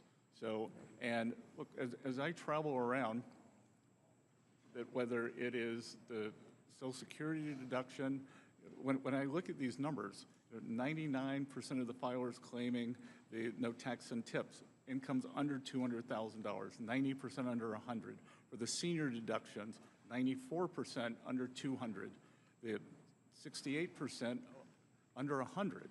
So these are people on fixed incomes, and they need certainty. Yeah, and the SALT deduction, again, was not for billionaires. It was targeted to families of incomes of less than $500,000. I think it was very well tapered. It certainly was, and I know that. Tailored and tapered. And I can tell you that in my district, we have many people who have saved thousands of dollars because of that SALT deduction, and seniors who have saved thousands of dollars because of the other deduction as well. And I just want to turn to some of these organizations that we've been talking about. Our committee has investigated these organizations that have, we're seeing a lot of foreign influence. We continue to see examples of foreign actors exploiting nonprofit organizations to interfere in our political process, to fuel anti-Semitism, in some cases even support or promote terrorism. We have also seen an increase in these organizations coordinating with and receiving support from individuals connected to the Chinese Communist Party. One of these organizations is Code Pink, which Department of Treasury, your department, as well as Justice, have launched an investigation into. I mean, the Code Pink founders and groups there, they've been meeting with Cuba's communist regime, the Iranian regime. In the past, they've met with leadership of Hamas. I would like to have an update on your investigation, and do you see the potential for some of these organizations to have their 501c3 status stripped? So I'm going to have to say it to this side of the room now. I can't comment on ongoing investigations, but they are fulsome. Okay, well, we appreciate your efforts, and I yield back my time. And thank you for coming here, and thank you for putting up with some of the nonsense that we're hearing. Thank you. The chair now recognizes the gentleman from Carmel Valley, Mr. Panetta. Thank you, Mr. Chair. I appreciate that. Secretary Bessent, thanks for being here. And I guess you go by Dr. Bessent based on that South Carolina degree that was conferred on you? Only for the working press. Understood. Look, as you heard, I hail from Carmel Valley, the place I grew up. Place my Italian immigrant grandfather settled, thank God. We have a lot of beauty, we got a lot of bounty, but unfortunately that means a lot of people want to live there. So housing affordability does remain a major challenge in my district. And one of the reasons people aren't selling their homes is because they're going to take a huge hit on taxes, as I'm sure you're aware of, based on the fact that there is a capital gains exclusion, but that's from 1997, and it remains capped at the fact that it's only $250,000 for individuals, $500,000 for couples, and it has not kept up with inflation. As a result, many people who have grown out of their home just aren't selling because they want to protect their nest egg. Now, I got a simple bipartisan bill that actually has 18 members of the Ways and Means Republicans on my bill. And in fact, except the chair at this point, but I'm trying to get him as well. That being said, the president has actually supported this idea as well. And so not just because the president supported this type of legislation for doubling those numbers, making it 250 to 500 and 500 to 1 million, and then tagging it to inflation, would you support that type of solution when it comes to dealing with our affordability crisis, affordable housing crisis? I haven't seen studies that would show that how many openings that would create, but I'd be happy to work with you on it. I remember it's a Clinton era program. Yeah. And I remember when the when the Clintons changed it previously, you were allowed a one-time deduction over some age, 60, 65, or one-time tax-free sale. You could roll your appreciation up to that sale. So I think there are a lot of things that we can look at. I don't want it to seem, I'm older than you are, and I'm constantly told the boomers get too much. I don't want it to seem like something that it's a giveaway to the boomers. Hey, completely understood, and look forward to talking to you and continuing negotiations on this. But I appreciate your acceptance of being open to the concept. So I appreciate that and look forward to working with you. But look, I think, as you know, and as you've heard, it's not just housing that makes it tough when it comes to affordability. Over the last year, inflation has rose 3.8%. Energy has rose 17.9%. Gasoline prices have rose 28.4%. Food has rose by 3.2%. And core inflation is still elevated at 2.8%. And look, I know you got some good numbers. I understand that. But the fact is that when you speak to people on the ground, including the polling that Mr. Boyle referred to, prices are a major financial concern. Now, the costs have been exacerbated clearly by the Iran war, but also tariffs. Two areas I just want to hit on quickly. I realize you said the war is temporarily paused. I think you said that, or you said that at the press conference you had last week. And you said that once it's resolved and there is a deal, gas prices will drop. Got it. But the president recently said that the Strait of Hormuz will be closed through Labor Day. Is that your definition of temporary, and are gas prices going to remain high through the summer? Yeah, I didn't see that from the president, and every indication I have is that they should be open sooner. Okay. We've already seen oil prices are down. Understood, more than 20%. Mr. Secretary, and I don't like saying this, but reclaiming my time. Tariffs are also affecting these prices, and many people in small businesses in my district tell me that it's not just tariffs, but the constant change in the tariff policy that we've seen over the last year. Just yesterday, the administration announced another change in tariff policy and another tariff regime. 14 countries subject to 10%, 56 countries subject to 12.5% tariffs. Has Treasury done any sort of assessment on the impact of these frequent changes to the tariff policy and what they're having on small businesses? And is there an exclusion process planned to help these small businesses because of these types of changes in tariff policy? Well, I would have to dispute that the cost increases were due to tariff policy, because last year the inflation was in services and we don't tariff services. Got it. But have you done any sort of assessment as to whether or not you can help small businesses get through these types of tariffs? Well, I think we've already done a lot with small businesses in the working families tax cut. So, okay. All right. So you have it. That's fine. What I'm going to reclaim my time just because you're not getting to the point. In terms of the refund, I'm reclaiming my time, Mr. Secretary. Thank you. Issue. But please know I think that should be done in regards to our small businesses. Now, also in regards to Mr. Pulte, I was an intelligence officer. I served in Afghanistan, and I served proudly, and I dealt with the intelligence community. I know what you say about not having experience in the job, but please know that that's offensive to people in the intelligence community, and worse, it's dangerous to our national security to have someone like that at that position. Thank you, Mr. Secretary, for being here. I yield back. Thank you, Congressman. Thank you. The gentleman from Buckeye State, Mr. Carey. I want to thank the chair. I want to thank the ranking member, but also, Mr. Secretary, it's great to see you again. Thank you for being with us. And again, I want to touch upon a lot of the facets with the working families tax cuts. And how it has affected the average American. But first, I do want to say, quite frankly, I just want to kind of highlight some of the successes within this monumental piece of legislation. You know, this landmark legislation was drafted with every American in mind. It didn't matter their race, their gender, their income level, their marital status. This affected all Americans. The overall share of taxes paid by the top 1%. At the end of the day, this is a fact. This isn't disputed. It went up. Well, a family with 2 children saw their tax returns increase by an average of 11%. That's a fact. For our small businesses, think about our small business, the backbone of the American economy. We permanently extended, Mr. Secretary, that's big. That's big.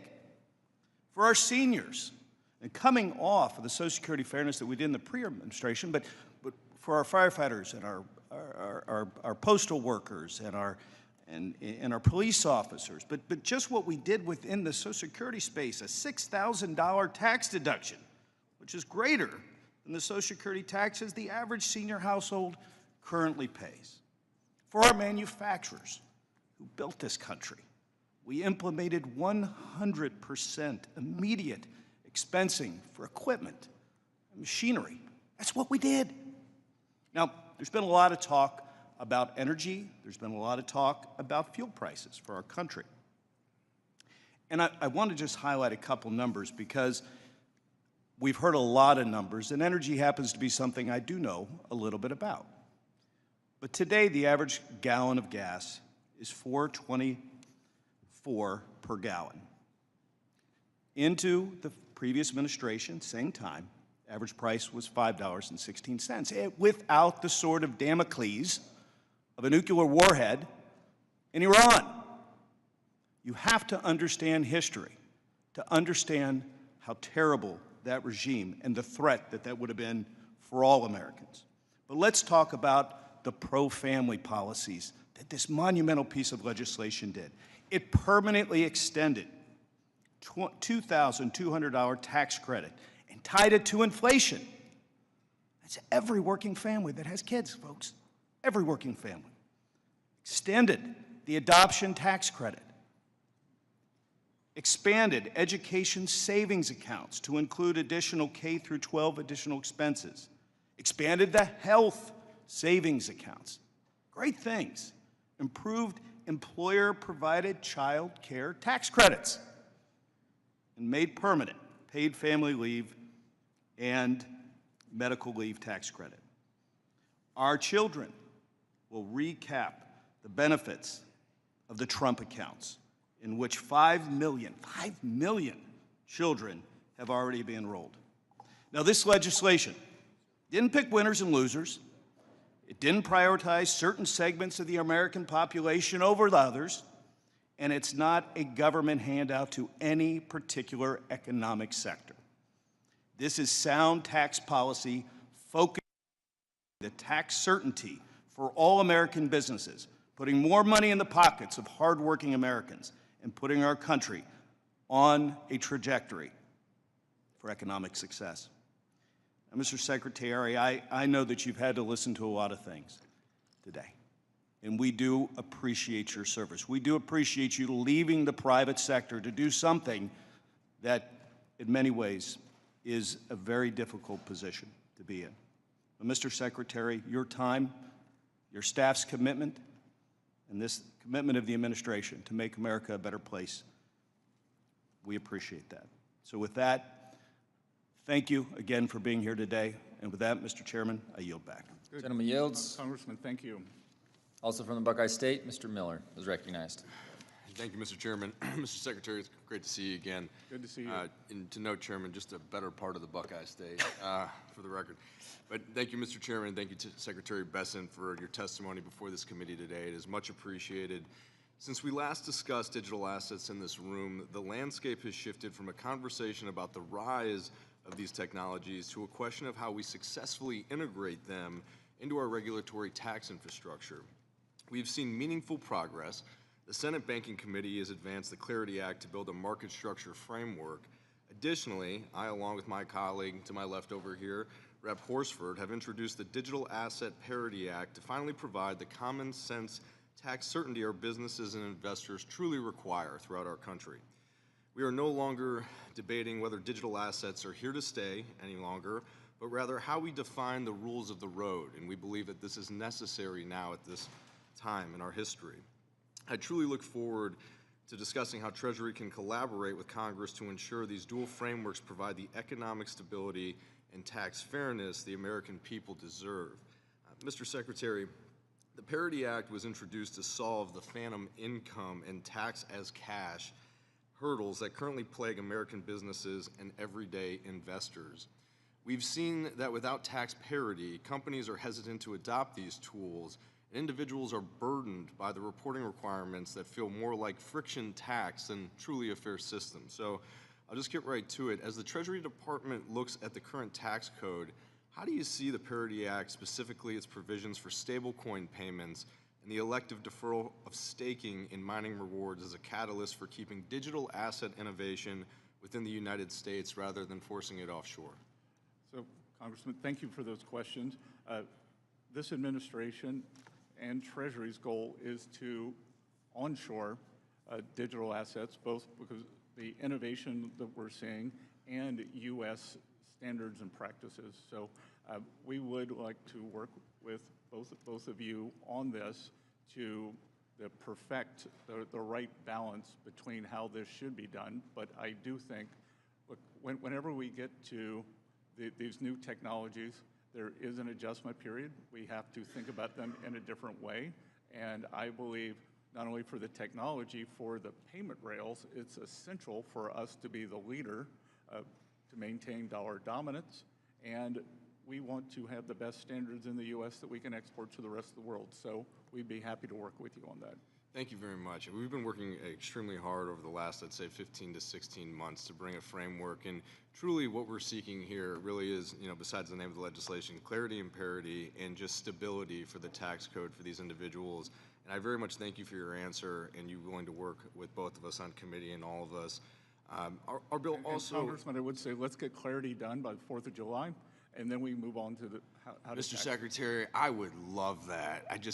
If you could help me with some of those individuals up there. I've been on the phone with them this week. All right, well, if that thing gets moving, then yes, it makes our job much easier, and I would prefer that way as well. But thank you, and any more guided push would be awesome on our committee, and very grateful. A critical piece of this legislation is the application of Section 1058, like treatment to digital asset lending. If the Treasury Department were to formally recognize digital asset lending as analogous to the securities lending covered under Section 1058, what is your assessment of the impact on the domestic market liquidity? And specifically, does Treasury agree that extending this established tax treatment of non-recognition is one of the most efficient levers to move digital assets from a speculative asset class to a functional, transparent part of our institutional financial infrastructure?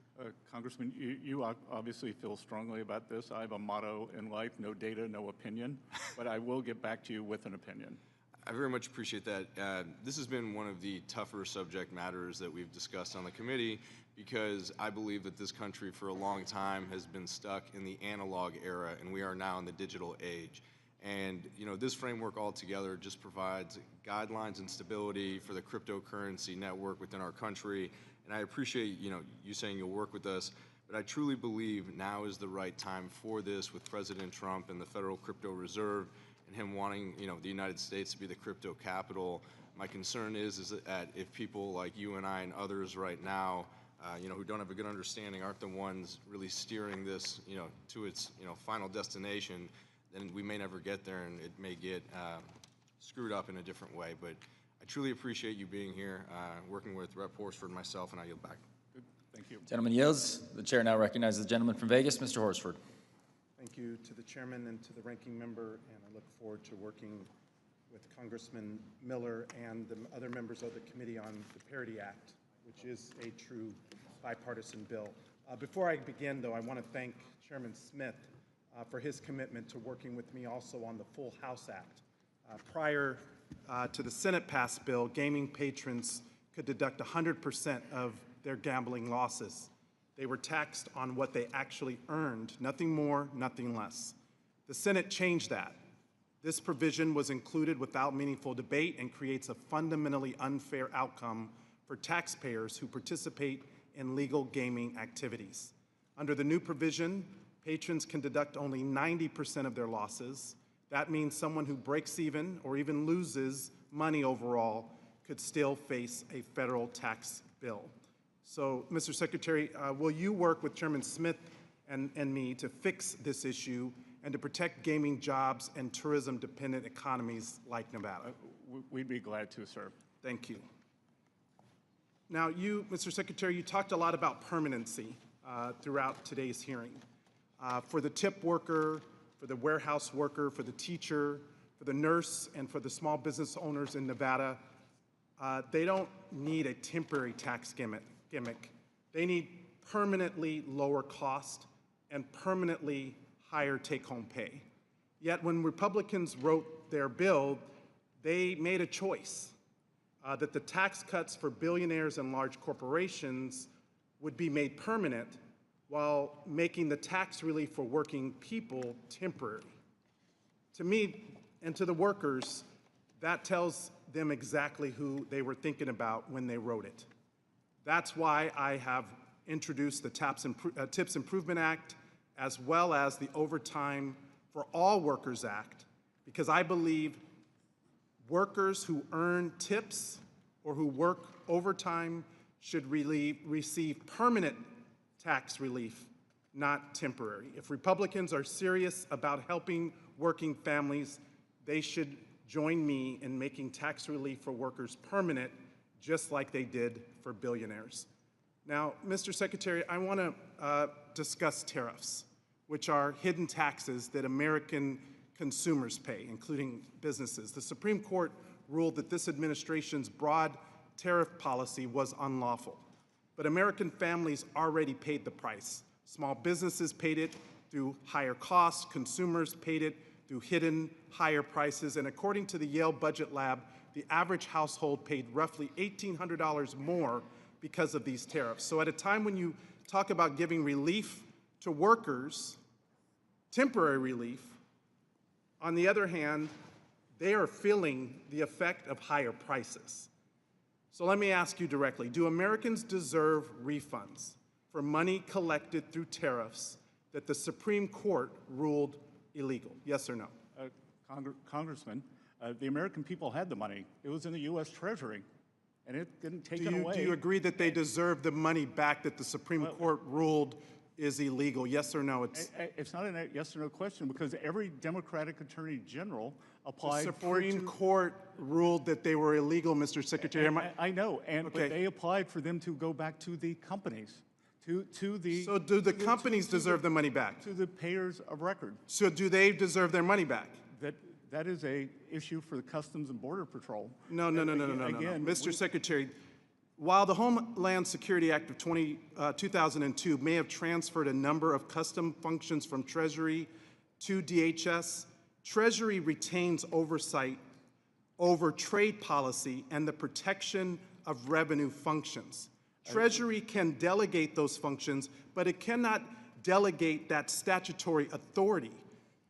Just last week, the Justice Department appealed a court order that would have accelerated refunds to importers and to businesses. Mr. Chairman, I ask unanimous consent to submit for the record the May 29th article, U.S. to appeal judge's order for broad refund of Trump tariffs. Without objection. Thank you. Secretary Bessent, yes or no? Did you participate in discussions about appealing efforts to speed up tariff refunds? No. Treasury helps shape major fiscal policy, returning roughly $165 billion to businesses and consumers is a major fiscal decision. So why wasn't the Treasury involved? Again, we act as the payment agent. Your bank does not tell you which bills to pay. You tell your bank which Well, from the public's perspective, taxpayers' perspective, the administration is fighting harder to keep their money than to return it. That's why I've introduced the Relief Act, to give automatic refunds within 90 days to the people who paid the tariffs. And that once the refunds are made, that the benefit goes to the consumers that ultimately paid the price in higher cost. The Relief Act creates an automatic refund process, something that this administration has not been working to accomplish, and this would actually address the economic uncertainty that has been caused by these across-the-board tariffs. Not strategic, not in the best interest of American consumers, and it's time that we give the money back to the people who paid it. With that, I yield back. And many foreign companies, and I think we're going to see that the payers of record, many of them are overseas entities. So, well, Mr. Secretary, families in America don't experience the economy through GDP reports or stock market indexes. They experience it through rent and groceries. They experience it through utility bills. With tariffs? Because they're paying. That's exactly right. What does it have to do? It has to do with the average family not being able to meet their monthly budget obligations, because this administration is so aloof to the reality that the majority of Americans are facing. Mr. Bean. Thank you very much, Mr. Chairman. Good afternoon to you. Good afternoon, Ways and Means. Good afternoon, Mr. Secretary. Welcome back to Ways and Means. 4 hours ago is when this hearing started. But a year ago, we were in the middle of debate of the One Big Beautiful Bill. You, Chairman Smith, this president, were all architects. You made some big, bold predictions. Pass this bill, Congress, and we will see a reverse of manufacturing jobs closing or fleeing the country. You made a big, bold statement that you'll put more money in Americans' pockets than ever before should we pass this bill. We passed the bill, and Mr. Secretary, everything you said is coming true. How about that? There's more money in Americans' pockets. The 4.5 million manufacturing jobs that we've lost since the year 2000 are coming back. And for me, speaking across Northeast Florida, people are excited, business owners are excited and making that happen. A year ago also, we were doing something else. We were debating fraud, waste, and abuse. You would think that would unite this committee, but you can see today we disagree on so many things. That's something that should unite us. I want to brag on something that you're doing in Treasury Department. You're a core pillar of President Trump's anti-fraud task force. your subcommittees and your initiatives of the Office of Terrorism and Financial Intelligence, FinCEN, and the Office of Payment Integrity are leading the way of supplying that task force. Let's fight fraud once and for all. Something else you're doing. A year ago, we talked about it. Of how fast we pay. The United States pays our bills very fast, sometimes too quickly, because we pay people who shouldn't get paid. Scammers don't have to rob banks anymore. They can just bill the United States. We pay them, and then this pay and chase, we figure it out. So you and I, do you know this? You and I and your team have created a bill to codify what you're doing now, which is to verify, to use the data and statistics to making sure it's a legit bill, that it hasn't been paid by anybody else. So hats off to you. What else can we do, Mr. Secretary, to assist you? Maybe it's just get out of the way to assist you in fighting fraud. Congressman, you are exactly right. That once money goes out the door, that anything other than a partial recovery is unlikely. I was out in Minneapolis and saw what was going on there. And I think in terms of the U.S. is a high trust society, and in terms of maintaining the trust that American citizens or that we have in each other and our visitors, it's important to prosecute. And of course, prosecute, but the recoveries are going to be very small. It's almost, they're bad guys. They hide and chase. So your efforts, don't give up on our bill that's in Mr. Comer's committee. I'm still lobbying it. You weighing in would be a big deal. You're already doing it, but we want to codify it. It's the best practice of paying our bills. Scammers also are targeting older folks and Americans. They're these scam calls, spam and scam calls. I get 8 to 10 a day. Now the FTC, it's already against the law. We put your number on the do not call list. I want to plant a seed with you. The FTC is responsible for it. It's against the law. But what if they don't have the teeth or muscle that Treasury has? I want to plant the seed with you. What do you think about the idea of Treasury getting involved and chasing and kicking out these scammers that are calling us? What do you think, Mr. Secretary? We are, Congressman.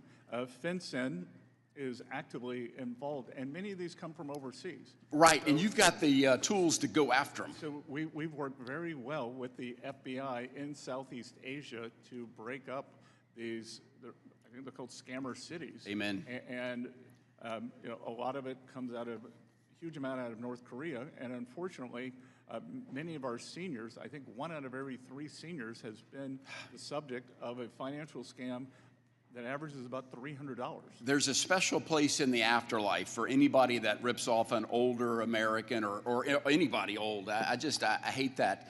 Mr. Secretary, we still have to solve health care. That's something that maybe we do agree on. Both sides of the aisle says we have to do better. What if Americans took charge of their own health care by having the money to do so? I've got a bill, HSAs for all, health savings account, where people, just like their retirement, they can put money aside for health expenses to make that happen. Mr. Secretary, is that bill, is that a good idea or a great idea, the Bean bill of health savings accounts for all? I think it's a great name and a great bill. That's the right answer, Mr. Secretary. And look, when you give people agency, they can tailor it to their own needs. And what we are seeing with the employer credits, where employers can give credits, we're seeing a big uptake in that. Love it, love it. Mr. Secretary, you could be doing anything. Thank you for your service to your country. We appreciate you. All the best. Mr. Chairman, I yield back. Thank you, Mr. Moran. Thank you, Mr. Chairman. Good afternoon, Secretary Bessent. Thanks for being here today. I know it's a long day. Thanks for your service to our country as well. You're doing a fabulous job, by the way. We appreciate your willingness to appear before the committee and provide updates on the important work being done at the U.S. Treasury Department. I'd like to build on some of the successes my Republican colleagues have already highlighted by focusing on 2 direct results from the Working Families Tax Cuts, both substantially improving Americans' lives and financial futures. First, I want to discuss the Opportunity Zone program. You mentioned this in earlier testimony, specifically the new Rural Opportunity Zone provisions. Last year, Ways and Means Republicans strengthened and modernized this program to ensure that investment reaches some of the most economically distressed communities in America. As someone who represents a large rural district in East Texas, I've seen firsthand the challenges that many communities face when it comes to attracting capital, creating jobs, and expanding economic opportunity. Too often, rural communities are overlooked despite their tremendous potential. Here's my question: as we move closer to the nomination process, can you walk us through what comes next after census tracts are nominated by the states? I can't do that, sir. I'm happy to have the team get back to yours. We are working with red state and blue state governors, and we're encouraging them to get ahead of it. I had a call, I can't remember if it was yesterday or the day before, with the father of Opportunity Zones, my hometown senator, Senator Tim Scott, and we were talking about, he's a city guy, I'm a country guy in South Carolina, and we were talking, I was telling him what a great move this is for the rural opportunity zones and how it's going to be transformational. Yeah, I agree with you. That's what we see in these provisions as well, that it gives certainty and long-lasting opportunity for economic growth in areas in America where traditionally businesses or investors are looking and saying, you know, I'm not quite sure if I can make that investment there, but this is the incentive that's needed for that. Question number 2 involves the no taxes on overtime provision. I want to turn to this provision because I was proud to help champion this policy because it recognizes a simple principle. Americans who work harder and put in extra hours should be able to keep more of what they earn. We've now learned that more than 29 million filers have claimed that deduction this year, and notably 96% of those taxpayers earn less than $200,000 annually. Here's my question, Mr. Secretary. Do these results demonstrate that this law is delivering meaningful tax relief to working Americans, the men and women who are keeping our economy moving every day, and that the benefits are reaching middle-class families rather than the wealthy, as Democrats have falsely claimed?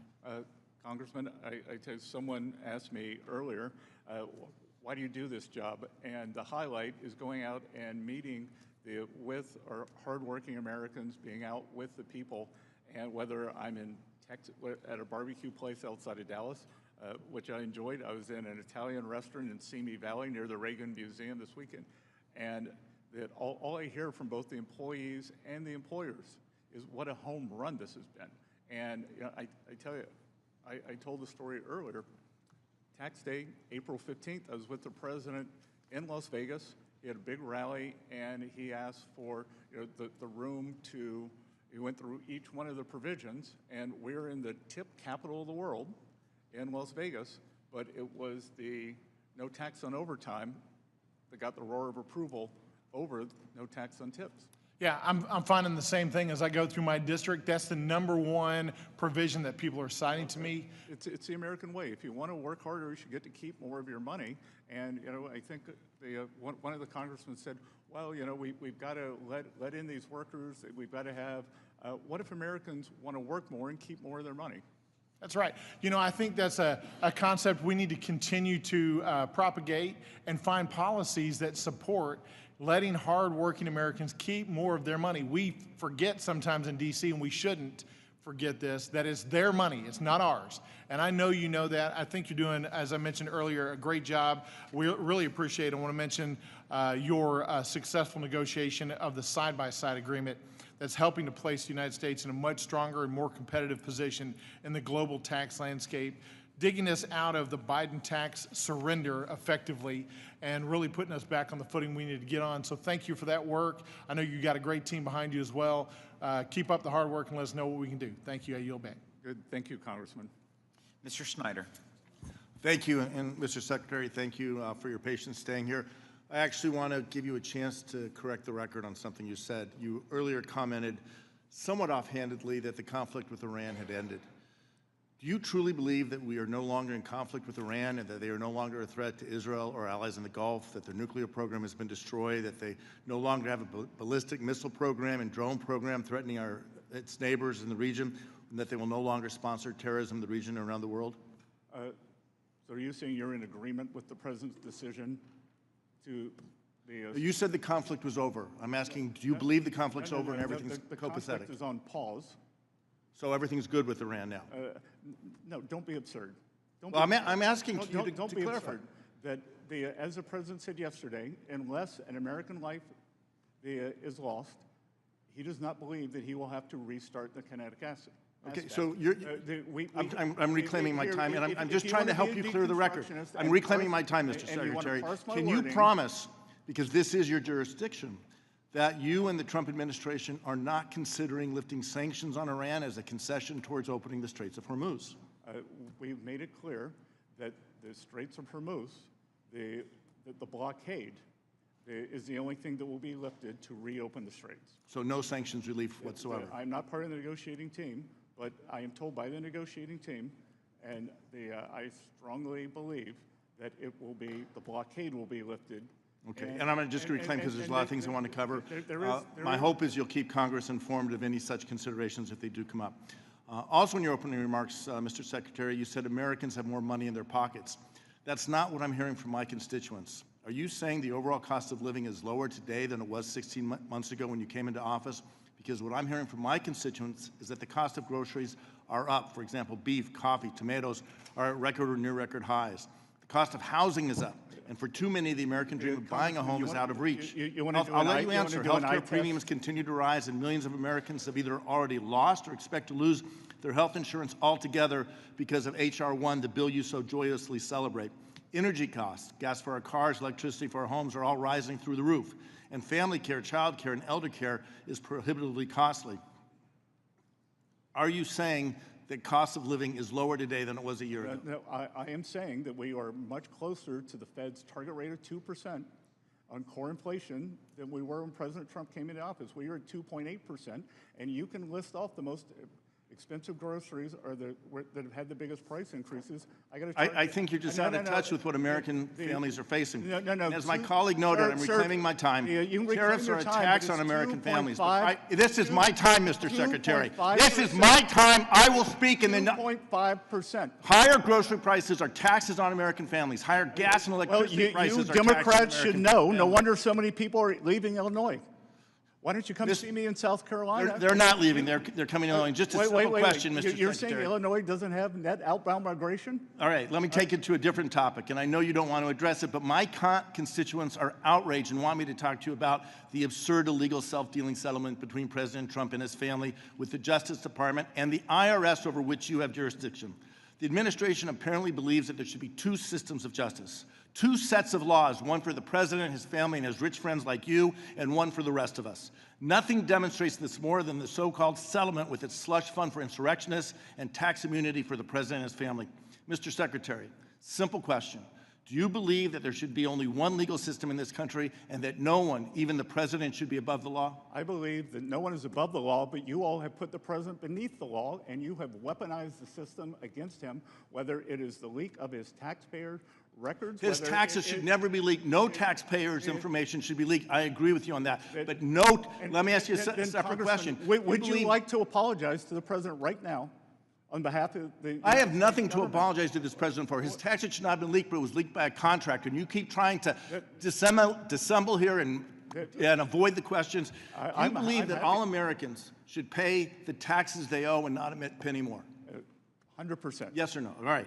So do you think it applies to the President of the United States, irrespective of whether the President is a Democrat or a Republican? Yes. Okay. So we agree on this, and we should have a tax system that is fair, and it should be applied fairly to all people. But I can tell you that my constituents are outraged by the agreement the President made with himself and his own Justice Department that excluded him from ever having an audit over his taxes. No one should be targeted. No one should be targeted by the administration. Whoever's in the White House. No one should be targeted by the administration. Whoever's in the White House, their taxes should be paid, and they should be confident that that information will be kept confidential with the IRS and not used to target them, their families, or their business. Couldn't agree more. Couldn't agree more. Mr. Yocum. Thank you, Mr. Chairman, for holding this hearing today. And Secretary Bessent, it is great to see you again. Thanks for being here. Good to see you, Congressman. There's been a lot of talk about the cost of groceries lately here in this committee room. A lot of numbers thrown around, but I think it's worth putting eyes on the Democrats' inflation. I had my staff whip up this chart behind me, and it shows that CPI numbers from what economists call, quote, food at home, but most Americans just simply call it groceries. These are the cumulative inflation numbers for the first 16 months of a presidential term, of every presidential term, since 1993. Mr. Secretary, the title most likely gives it away, but I'd like you to just play a little game with me here. Can you guess which one of these lines represents the Biden administration? Oh, probably the one that's red for torching the American people. That would be correct. Well done, Mr. Secretary. It is the red one. 16 months into the Biden administration, or as we now call it, Bidenomics, grocery prices were up almost 12%. That far outpaced anything that any American had seen in recent history. And you can clearly see from the chart that that red line is as detached as the Democrats' rhetoric is from reality today on this particular topic. So thank you for playing along here today. Switching gears, let's talk about tax priorities. And Congressman, I would note that the inconvenient truth for this side of the room, food at home, since President Trump came into office, is up 2.5%. That is the half of what it averaged over the 4 years of the Biden administration. That's right, and that stands in stark contrast of the 12% that you saw on the chart here a few moments ago. So thank you for pointing that out. A 2019 New York Times story said that most taxpayers got a tax cut under the first Trump tax cuts. But most Americans didn't believe it because, quote, a sustained and misleading effort by liberal opponents of the law to brand it as a middle-class tax increase. Here we are a few years later, and Republicans cut taxes again for working families and working Americans. But yet again, my Democrat colleagues are rolling out the same tired playbook of bad faith attacks and misinformation. The working families tax cuts cut taxes for working families. It's just that simple. I can't tell you, Mr. Secretary, how many people have come up to me, whether it's at church or in the grocery store or just anywhere around the community, and they've said, hey, thank you, because my tax refund that I got was much bigger than what I expected. It's that working families tax cuts is just simply putting real money back in the pockets of working families. And Congressman, I can tell you when the 2017 tax bill was passed, I was one of the people who've now fled New York, but I lived in Manhattan. My taxes went up. So for many upper-end people in high-tax states, taxes actually went up. That's right. And let's talk about some of the actual numbers and move beyond what some of the Democrats' rhetoric has been today. Mr. Secretary, you recently said that 90% of filers claiming no tax on tips who made less than $100,000, they had an average deduction of $7,000. 75% of filers claiming no tax on overtime made less than $100,000 with an average deduction of $3,100. And 68% of seniors claiming the enhanced deduction had incomes under $100,000 with an average deduction of $7,500. Does that sound directionally correct and roughly right to you? That sounds pretty precise, Congressman. And Mr. Secretary, are you aware of any millionaires or billionaires that claim no tax on tips or no tax on overtime or the enhanced senior deduction? No, sir. No billionaires claiming any of this stuff? Again, this is the ultimate working family. These are the ultimate working family signature tax cuts put through by this side of the room and President Trump. That's right. Well, thank you for clearing that up. Let's now consider what happened when Democrats had the pen and when they were able to craft their own tax law.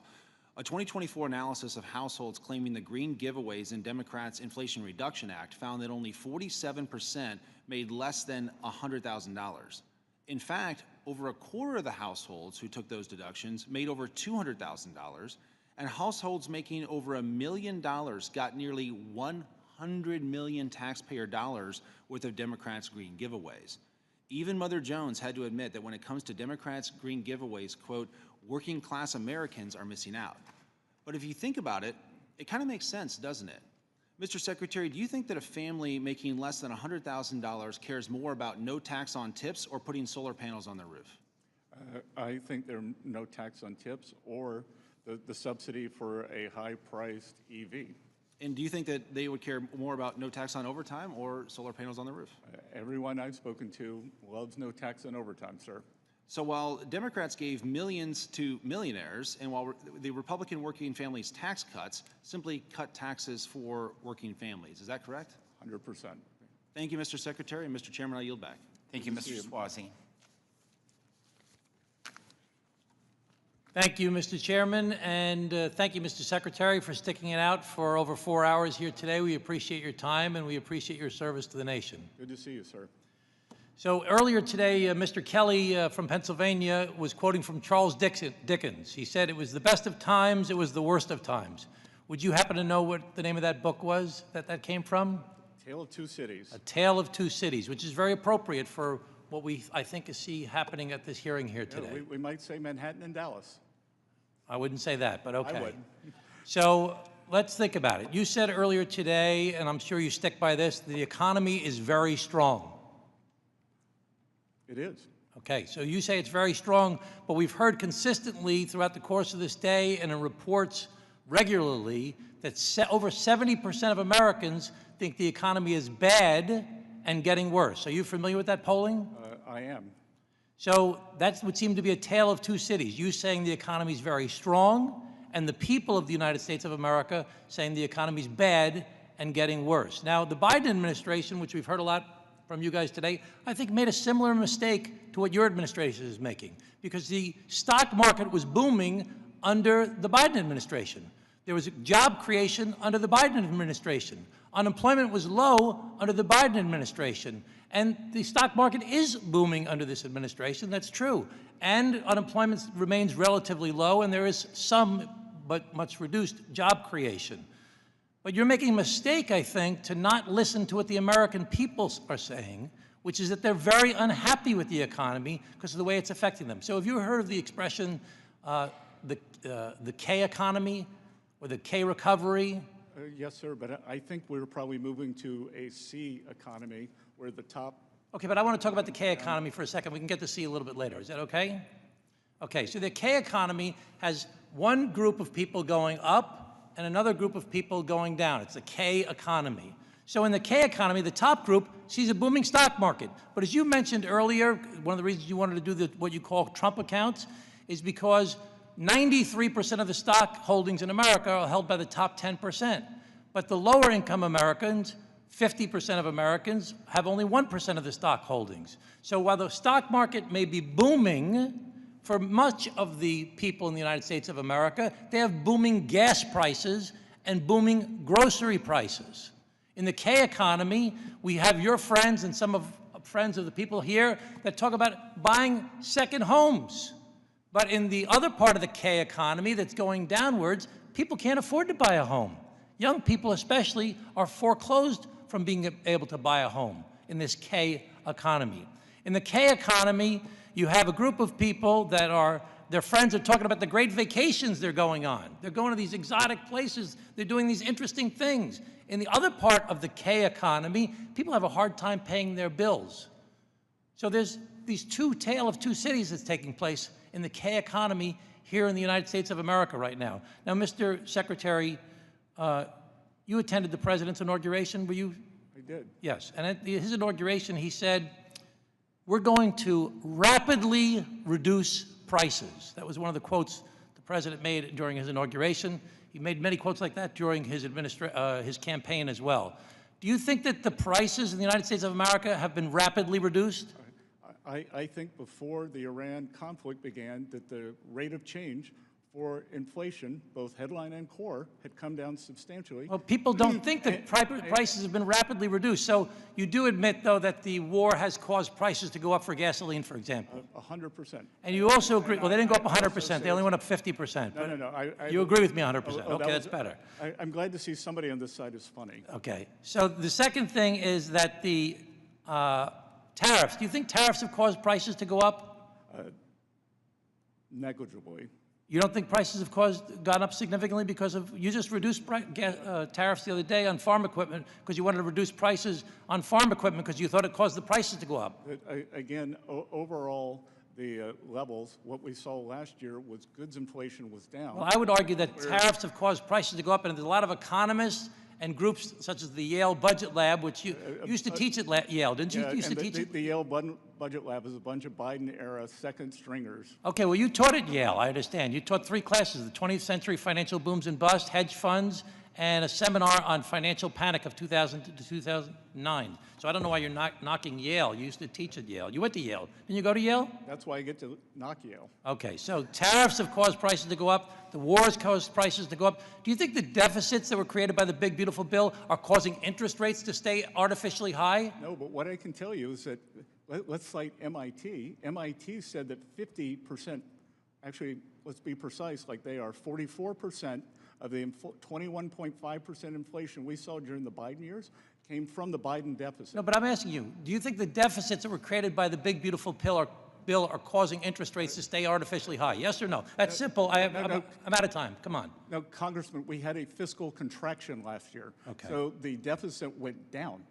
So you should. Okay, I'm just going to argue, you should Mr. excoriate your Secretary. staffer. I'm just going to argue, Mr. Secretary, that prices are up, gas prices are up, grocery prices are up, energy prices are up, healthcare prices are up, interest rates are high, all specifically related to the policies of this administration. Mr. Secretary, thank you again for your service. I really appreciate it. Good to see you, Congressman. I want to invite you to South Carolina to see all your former constituents.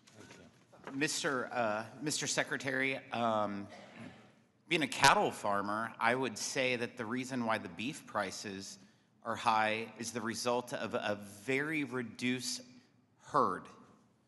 We don't have as many cattle today as what we had decades ago. I know everyone keeps talking about beef prices around here, but it's a simple fact that we've had droughts and people had to sell their herd to be slaughtered, and so that they no longer have the reproduction status quo, and that is why the beef prices are high, regardless of what anyone wants to say.